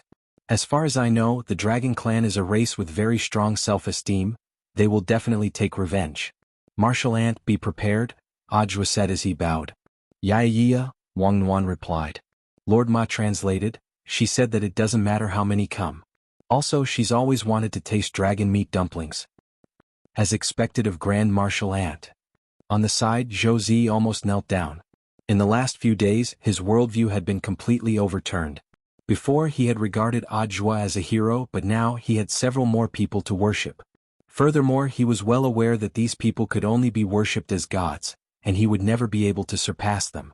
After seeing that Wang Nuan had smoothly finished her fight, Wang Ling, who was inside the sword spirit space, breathed a slight sigh of relief. The little girl was very strong, and had single-handedly beaten up two dragons until they fled. He was also a little amazed at his little sister's growth. Relieved? The corner of Wang Ying's lips curled up. She couldn't help but laugh. I've already said that you don't have to worry about that girl. That girl will definitely be able to stand up. She's very strong. Now their top priority was to find the mastermind behind all these plans. The revival of the Dragon Clan was one of the moves in Bao Bai Group's grand plan, and targeting Lotus Sun was also a crucial part of it. Then what would they do after targeting Lotus Sun? What would they do after gaining control of her body? As for this point, it was only a guess. In any case, it was definitely not a good thing. That young lady called Qin Xiaomu seems to be coming over. Lotus Sun tried her best to maintain her composure as she paid close attention to the changes outside. The moment the people of the Thought Plague gathered in her villa moved in one direction like a zombie army, Lotus Sun immediately knew that their operation had begun. Don't be afraid, Miss Rong. If they want to invade your body, don't resist. In any case, we're here, Death Heavenly Dao said. They were now stalling for time. They were hiding in Lotus Sun's sword spirit space and completely sealing off their auras, mainly because they wanted to extract more information. I won't be afraid. Lotus Sun nodded slightly. She wasn't really afraid, she was just a little nervous, afraid that she wouldn't perform well and cause trouble for Wang Ling. After all, Wang Ling was currently in her sword spirit space. In a sense, he had also entered her body and was following her around. The person she liked had entered her body. What a terrible line. What kind of nonsense was she thinking? Lotus Sun felt that it had to be because she had been with Sun Yinger for too long that her thoughts had gradually started to change and she had become unclean. Sun Yinger, after sitting quietly in the room for a while, the bedroom door was gently pushed open, and a red ball rolled in at an inopportune time. Following it was Qin Xiaomu, who had accidentally barged into the room while pretending to chase the ball. It had to be said that the people with the Thought Plague were all great actors. With this kind of acting, it wouldn't be a problem at all for them to win Best Actor and Best Actress awards. But the most awkward acting in the world was when you thought you were acting very realistically, but the truth was that everyone else knew you were just putting on an act. Sister, I'm sorry, I didn't mean to come in. The person with the Thought Plague spoke through Qin Xiaomu's body as he gazed at Lotus Sun's back as she sat alone at the desk. Looking at her defenseless posture, he felt that she had already matured completely. Stupid woman, give me your body. Then, with a roar in his heart, he stamped his foot and pounced at Lotus Sun's back. Using Qin Xiaomu's body, he moved extremely quickly. The moment he pounced, he separated a ball of light with 3 tentacles from Qin Xiaomu's body and instantly attached it to the back of Lotus Sun's neck. The attack was extremely precise, and his aim was to invade Lotus Sun's body. She never thought that her plan would actually go so smoothly. Logically speaking, this woman who had 9 Heavenly Dao magic cubes shouldn't be so weak. Just as he was feeling suspicious, he felt his body begin to fuse with Lotus Sun's, and just when he thought that he was about to gain complete control of Lotus Sun's body, all of a sudden, the world in front of him started to brighten. What's going on? He was clearly stunned. At the same time, he looked at his own body and was stunned to find that he hadn't turned into Lotus Sunday. He was still like a maggot with 3 tentacles on his lower body. Impossible. How could this be? The thought plague clearly didn't dare to believe it. He had clearly attached himself to her body, and according to past experience, he would only need less than 2 seconds to gain complete control of her body. But now he had actually landed in a strange space. In a world of light, there were many mountains nearby, and in the sky there were actually 6 suns. He was greatly alarmed. He rubbed his eyes and soon realized that those weren't suns at all. Those were 6 freaking pairs of eyes. 2 of them were dead fish eyes. He had indeed attached himself to Lotus Sun's body. But just as he was about to invade her, Wang Ling and the other 2 who were lying in ambush in the sword spirit space had intercepted him. Then this thought plague person was suppressed in Wang Ling's palm. He was being watched by Wang Ling, Wang Ying and Death Heavenly Dao.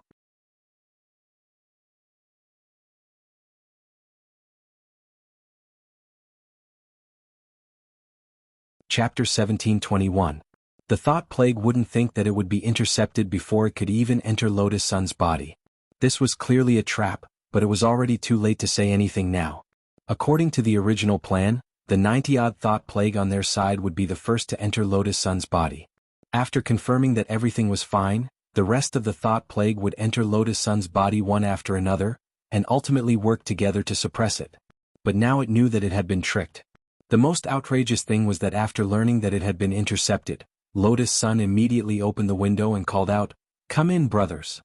The thought plague which had invaded Lotus Sun's body first never thought that Lotus Sun would actually be impersonating it. What happened next was like the Calabash brothers saving their grandpa. When the other thought plague lurking in the villa heard Lotus Sun's call, they thought that their plan had succeeded, so they left their bodies and started to enter Lotus Sun's body. Then one by one they all landed in Wang Ling's palm. At that moment, under the gazes of Wang Ling, Wang Ying and Death Heavenly Dao, the thought plague trembled as if they were surrounded by 3 great Buddhas. "You have a serial number, right?" Wang Ying asked as he looked at the thought plague which had left Qin Xiaomu's body at the very beginning and intended to invade Lotus Sunday. The thought plague snorted and refused to say a word. They had a self-detonation mechanism, which meant that if they couldn't complete their mission, they could end their own lives. Unfortunately, they had been suppressed by Wang Ling as soon as they entered, and their maggot-like bodies couldn't move. "You don't want to talk, right? I have plenty of ways to make you talk." Wang Ying's lips curled into her signature devilish smile. "Your Excellency Wang Ying, what do you want?" Death Heavenly Dao had a bad feeling. "Nothing, I'm suddenly hungry and want to eat something," Wang Ying said as she crossed her arms. Then Lotus Sun's voice rang out in the sword spirit space and she asked cooperatively, "President Ying, what do you want to eat? I'll get the head maid to prepare it." Mustard squid, charcoal grilled squid tentacles, green pepper fried squid, braised squid. Wang Ying ordered a series of dishes, all of which were related to squid. Lotus Sun, Wang Ling and Death Heavenly Dao. Everyone knew that the symbol of most of the creatures in the Great Old Ones was the iconic, squid-like tentacles. Even the mind plague was the same. Although it looked no different from a maggot, it still retained a tentacle-like structure at the end. Even after they possessed a person's body, they could find the tentacle imprint in the pupils of the possessed person.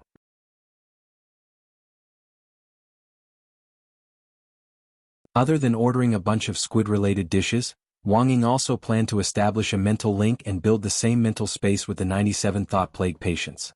The ultimate goal was actually to share the sense of taste. In other words, when Wang Ying was eating the squid dishes, the thought plague would also taste the squid dishes. This method was truly devilish. It could be said that in the true sense of the word it was not very lethal, but it was extremely insulting. Although the great old ones had nothing to do with the squid, they still had the illusion that they were eating their own people. Are you even human? The leader of the thought plague cursed. Sorry, I'm not human to begin with.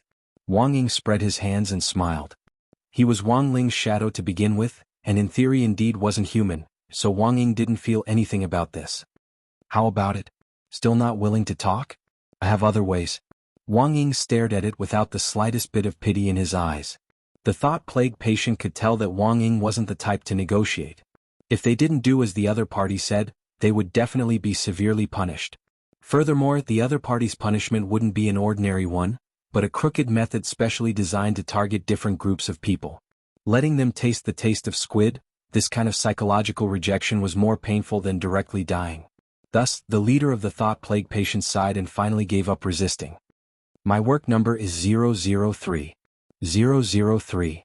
Wang Ying said, speak clearly, what's 003? There were 6 thought plague patients born from the first batch of mothers, and I'm number 003, replied the thought plague patient with work number 003. Everything was as Wang Ling had guessed earlier. He had already felt that the thought plague patient in Qin Xiaomu's body wasn't ordinary, and now his guess was proven right. That is to say, do you know where the mother is? Wang Ying asked. Yes. 003 replied. But it's useless even if you can find the mother through me. What do you mean? Death Heavenly Dao frowned. 003. The thought plague is a parasitic great old ones with a mother that continuously produces new thought plague patients. But the mother isn't the only one. Even if you find the mother and kill it, the mother can transfer its power in an instant. It can create a new mother. After the original mother is cut off from me, I don't know the location of the newly created mother. Although Wang Ling had long since expected that these thought epidemics, which had appeared out of nowhere, wouldn't be easy to deal with as part of the old ruler's system, this method of transferring the mother's authority was indeed beyond his expectations. That was to say, if they didn't deal with it cleanly this time, it was very likely that the mother would slip through the net, unless the mother could be completely killed so that it wouldn't have a chance to transfer its power. But to 003 this was an impossible task. There are many ways to transfer the mother's power. You can't guard against it at all. 003 said, also you know that Lord Sothoth is supporting this from behind the scenes.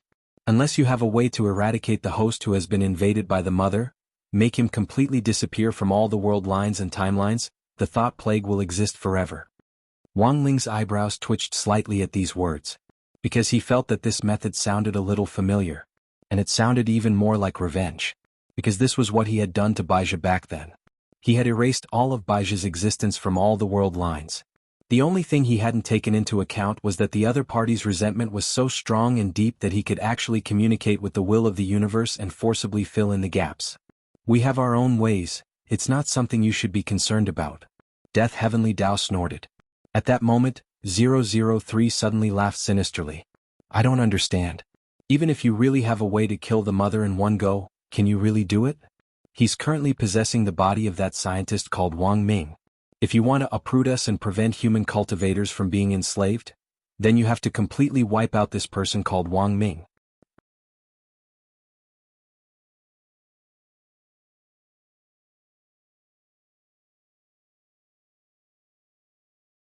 Chapter 1722. Wang Ling knew that everything in front of him had started from Baizhi's revenge on him. Back then, Wang Ling had destroyed all the Baizhi in the world lines and timelines, completely erasing his existence. The solution he was facing now was shockingly similar to that one. If Wang Ling really wanted to replicate the method of total destruction, then the 7 million or so death substitute talismans he had might not be enough. World lines and timelines were massive. As an independent individual, each person was allocated tens of millions to hundreds of millions of parallel spaces. In the course of a person's normal life, whenever they were conflicted about something or ran into a problem that was difficult to decide on, they would split into a new world line and timeline. Over time, these split world lines and timelines would accumulate over time, increasing in number. Could be said that 1 gave birth to 3 and 3 gave birth to all things. Let's use an analogy. Today, when an author was conflicted about whether to update his novel with 2,000 words or 20,000 words, this author had already split into a new world line and had an additional parallel space of himself. Then this split author would think and make a choice as he grew up, and thus split again. so according to this theory the most terrifying people were those with dysphoria. Because they had too many choices, when it was difficult to choose, they would split into countless individuals all at once. In the end, one person might have as many as hundreds of millions or even billions of parallel spaces. The number of parallel spaces that Wang Ming possessed was perhaps even more than that. The brain deduction technique allowed Wang Ming to frequently explore all kinds of choices, and after his brain's calculations he would ultimately come up with the best choice. This process in fact also exacerbated the splitting of parallel spaces. Thus, if Wang Ling was to be completely erased from this universe, he would have to destroy the parent parasite in his body, and then resurrect the Wang Ming in all the parallel spaces. Wang Ling estimated that he would need to prepare at least 10 billion death substitute talismans. However, even if he worked overtime to produce this number of death substitute talismans, it might still be difficult to achieve in a short time. So what on earth should he do? But now, in order to ensure that the thought plague could be completely destroyed, this seemed to be the only way. This is a losing battle that is destined to fail. There's no way you can defeat Lord Sothoth and Mr. Bai. At that moment, number 003 suddenly let out a mocking laugh. Humans are creatures with complicated emotions. If you can't get rid of them, you'll never be able to become stronger. Emotions? These words enlightened Wang Ling. He had originally thought that he was an emotionless creature. All along he had never shown too much emotion on any matter. But now, just now, he was actually thinking about whether there was an alternative solution. So, was he also a person with emotions? In the sword spirit space, Wang Ling looked a little absent-minded as he sat down cross-legged and quietly stared at the suppressed thought plague in his palm. Wang Ling, what's wrong with him? Lotus Sun could see his bewilderment. According to her notes in her little notebook, when Wang Ling stared at something in a daze, it usually meant that he was perplexed about something, just like how he often struggled with what his average score should be during exams. It's nothing. It's just a normal fantasy of a Chunibyu. Wang Ying sighed. We don't have enough death substitution talismans now. If we completely erase Brother Ming, we might be able to eliminate the risk of being spread by the thought plague. But Mr. Ming will also cease to exist. Is there no other way? Lotus Sun asked. We can only wait and see.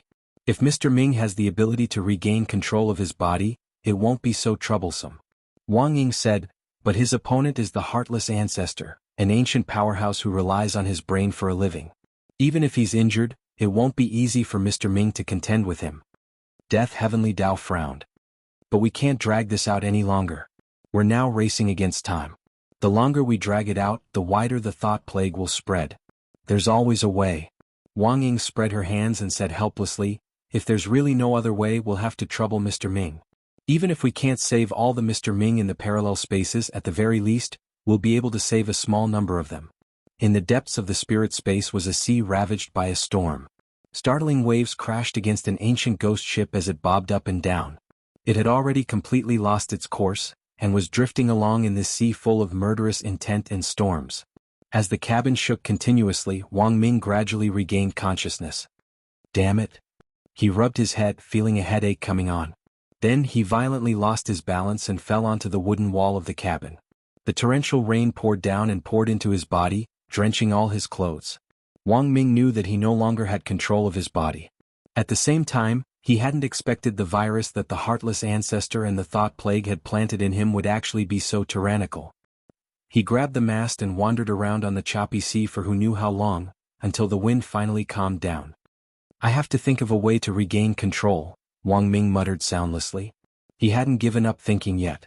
The last time he had been trapped in the spirit space was on the journey to Beast King's remains.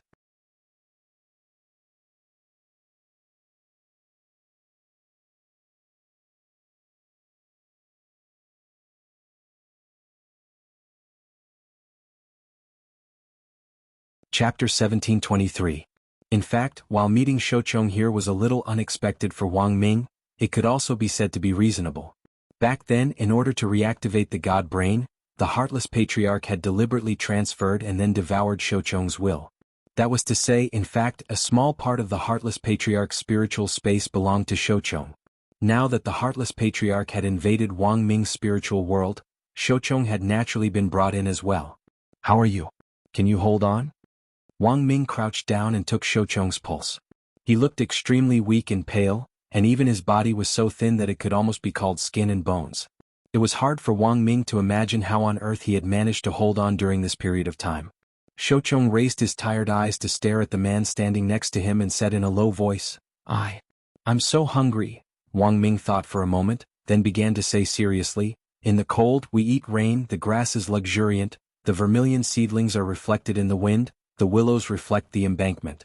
When we have a home to return to, the cuckoo shall not cry in my ear. Wang Ming, alone in a strange land, every festive season I miss my family. Far away, I know that my brother has climbed to the heights and planted dogwood everywhere, one less person. Shoucheng?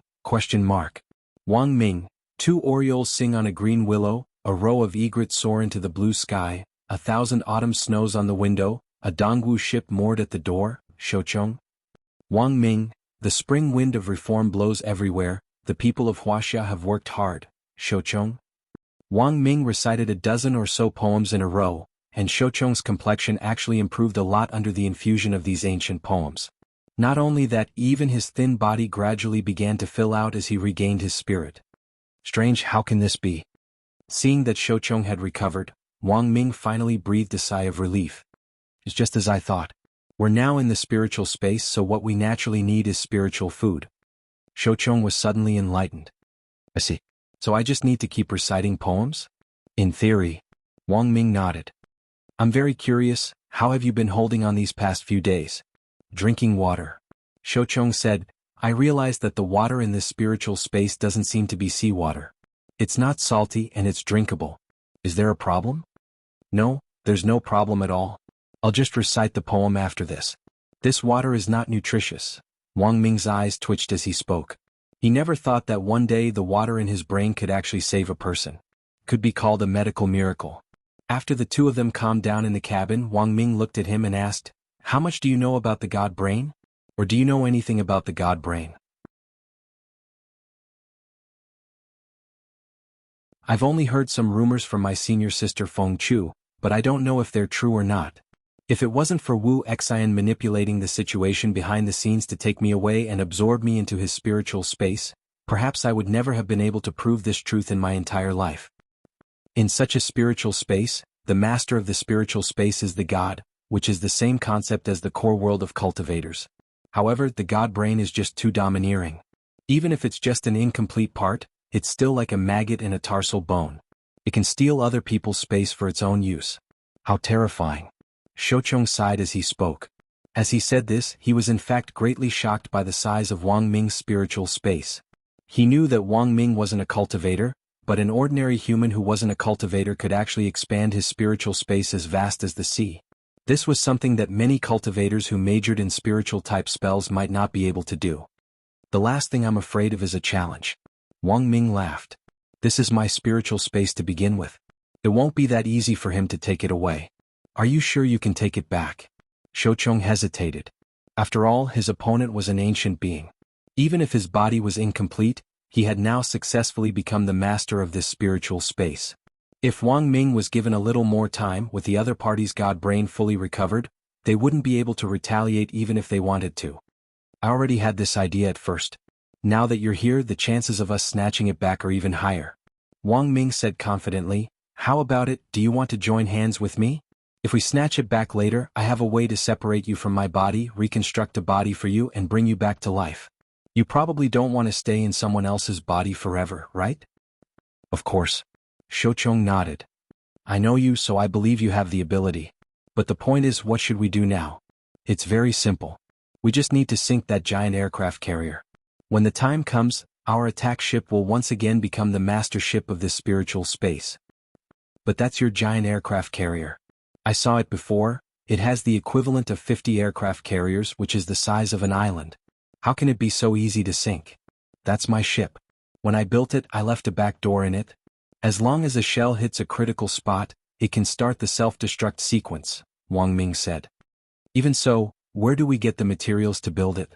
The only materials we have now are this broken ghost ship, Shoucheng said. This was indeed a tricky problem. They were now exiled to a very distant area. Unlike when they had drifted on the raft with Ghost Head Blade, they couldn't directly rely on picking up trash from the surface of the sea to create inventions. Do you know about the abandoned sea?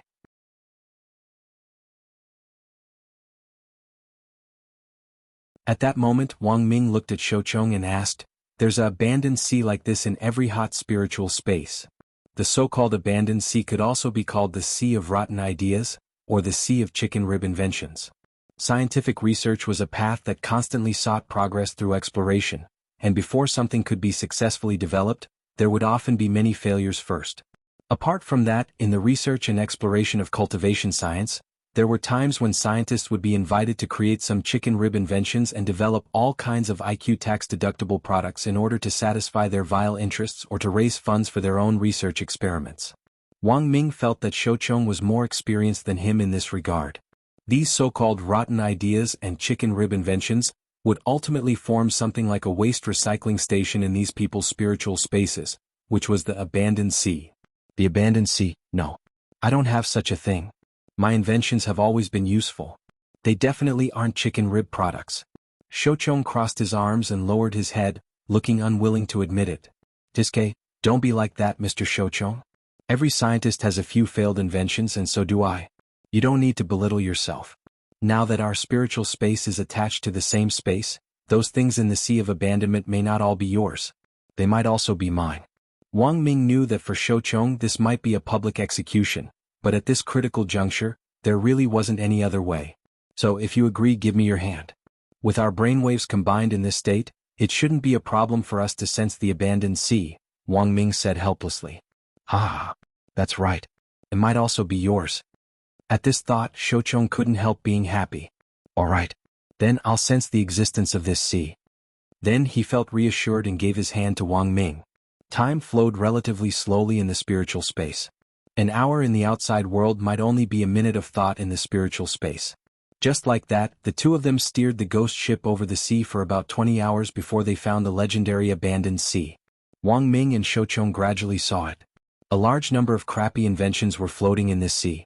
Wang Ming used the boat's fishing net to randomly fish up a crappy invention. It was a very strange-looking doll that looked like a piggy bank. Wang Ming remembered that this seemed to be a weight loss product that had been very popular online a while ago, called the Fat Loss Piggy Bank. It was said that anyone who felt guilty after eating a big meal could put a 1 yuan coin into this doll.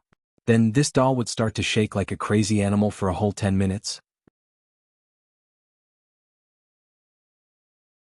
It was said that in 30 minutes it could help you lose 600 calories, which was equivalent to running for an hour. Ha! You didn't invent this thing, did you? It's obviously useless. Shoucheng laughed out loud. Wang Ming, of course, it was impossible for Wang Ming to invent such a useless thing. But for the sake of team harmony, he could only smile awkwardly as he casually stuffed the doll into Shoucheng's hand. He prepared to continue casting his fishing net to fish up these crappy inventions floating in the sea to see if there were any usable parts. In the end, as soon as the doll was in Shoucheng's hand, a very sharp electronic baby voice suddenly rang out. Daddy. This doll-shaped fat loss piggy bank suddenly shouted at Shoucheng. Who's your daddy? Shoucheng was utterly alarmed. The doll shouted even more vigorously as it explained excitedly, Daddy, have you forgotten? You invented me. At that moment the air suddenly froze.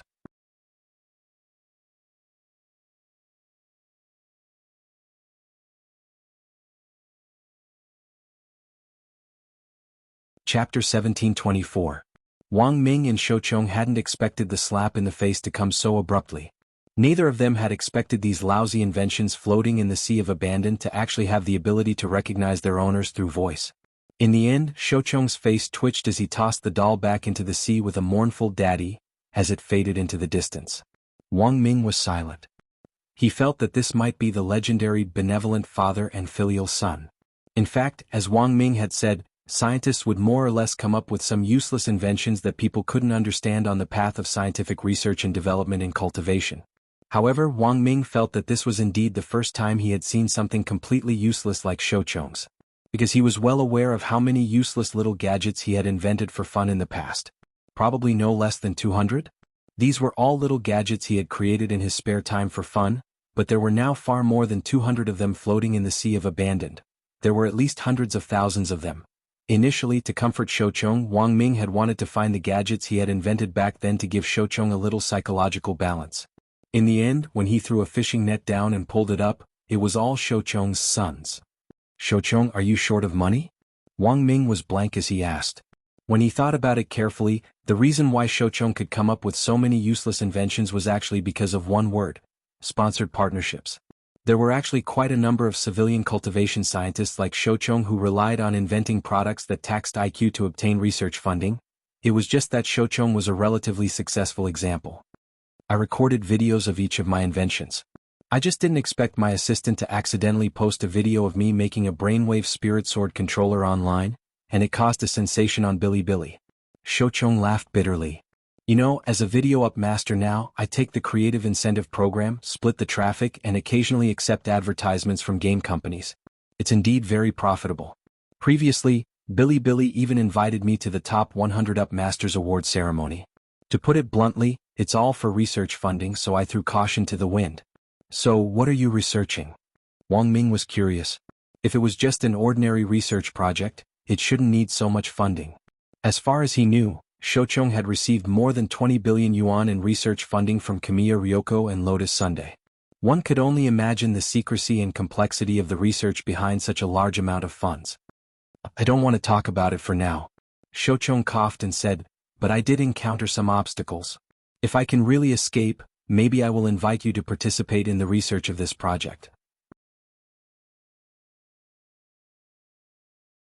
Can you tell me a little about what it is about? Wang Ming asked. New energy development, Shoucheng said.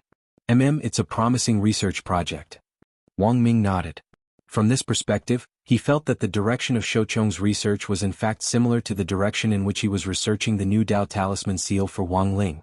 Everyone knew that Wang Ling's spirit power was increasing day by day, and had always maintained extremely high spirit power fluctuations. In theory, as long as Wang Ling could release his spirit power limitlessly, he would be able to achieve a relatively balanced state. But given the spirit power in Wang Ling's body, releasing it at will was definitely out of the question. If he didn't control it properly, it could cause secondary damage to the Earth's environment and even the universe's environment. The method that Wang Ming had thought of was in fact similar to the legend of Yu the Great taming the flood. As the saying went, it was better to release it than to block it. But the truth was that if he blocked and released at the same time, the effect might be even better. Thus, Wang Ming's current idea was to seal part of Wang Ling's spirit power and guide the other part out of his body. Furthermore, he could make use of the spirit power that flowed out, and maybe even contribute to the development of the environment. And this was Wang Ming's ideal model for developing a new version of the Dao Talisman seal. If he could succeed, he felt that he could achieve eternity. So in some sense, Wang Ming felt that Shoucheng's secret research was incomparably suited to him. In the future, the two of them might really have a chance to work together vigorously. But right now, Wang Ming just wanted to get out of here as soon as possible. He didn't ask Shoucheng about his research anymore because he knew that this was a sensitive issue, and that asking too much might affect their tacit teamwork. I finally found it. After sailing the Sea of Abandonment for a long time and fishing up many of Shoucheng's inventions, Wang Ming finally found what he wanted. It was a third-generation humanoid mecha armor based on Wang Ling, and was also known as Wang Ling 2.9.1. Shoucheng was stunned on the spot, because he somehow felt that he had seen this humanoid mecha armor somewhere before. This is my younger brother, Wang Ming said. Wang Ming said, since you were swallowed by the Heartless Patriarch, your thoughts will also merge for a short time. You might have seen some scenes of my younger brother fighting the Heartless Patriarch. So that's how it is. Shoucheng suddenly understood. I've been drifting on this ghost ship for a long time, and indeed saw a similar young man in my muddle-headed dreams. It turns out that it was a scene of the Heartless Patriarch fighting your younger brother? They've also made a mistake. Wang Ming smiled.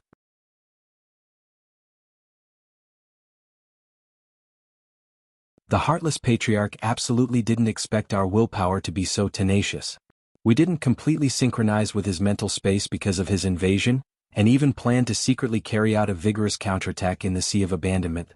If we regain sovereignty later, we can retrieve the Heartless Patriarch's memories and see what he wants to do.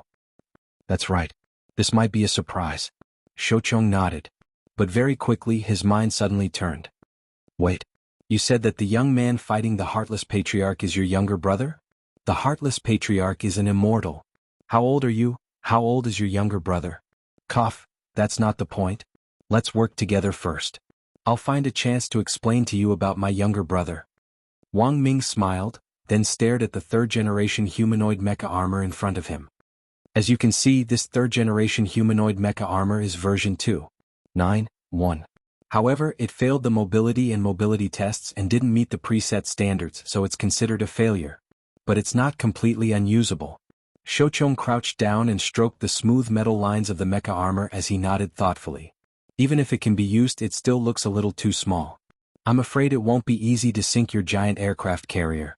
So my idea is to dismantle the core of the third-generation humanoid mecha armor, Wang Ming said. Wang Ming said, then we'll combine our strength and build an even bigger one. Do you think you're assembling a Gundam? Shochong broke out in a sweat. Besides, even if we can make such a big part, it'll be very difficult to assemble it. That's not necessarily true. It's not like 2.9.1 can't be used at all. As long as you wear this set, you'll have the power to assemble giant parts. Saying this, Wang Ming had already pressed the button on 2.9.1. 2.9.1 automatically disassembled itself and slowly attached itself to his body like fish scales. Then he shouted at the surface of the sea, "Son, grandson, where are you?" As soon as he finished speaking, buzz, bang, two flashes of light appeared on the distant sea surface. Two more humanoid mechas turned into shooting stars and instantly appeared at Wang Ming and Shochong's feet. Shochong was shocked. This is, Wang Ming, these are 2.9.2 and 2.9.3. In theory they are indeed the son and grandson of 2.9.1. Put this on the sun first. You're tuning in to the Han Li's Wuxia Adventures YouTube channel. We're so grateful for your support, and don't forget to subscribe to join us on this incredible journey through captivating stories. Your generosity through donations truly makes a world of difference, as it's the primary source of revenue that allows me to expand and enhance this channel for you. Thank you from the bottom of my heart for being a part of this adventure.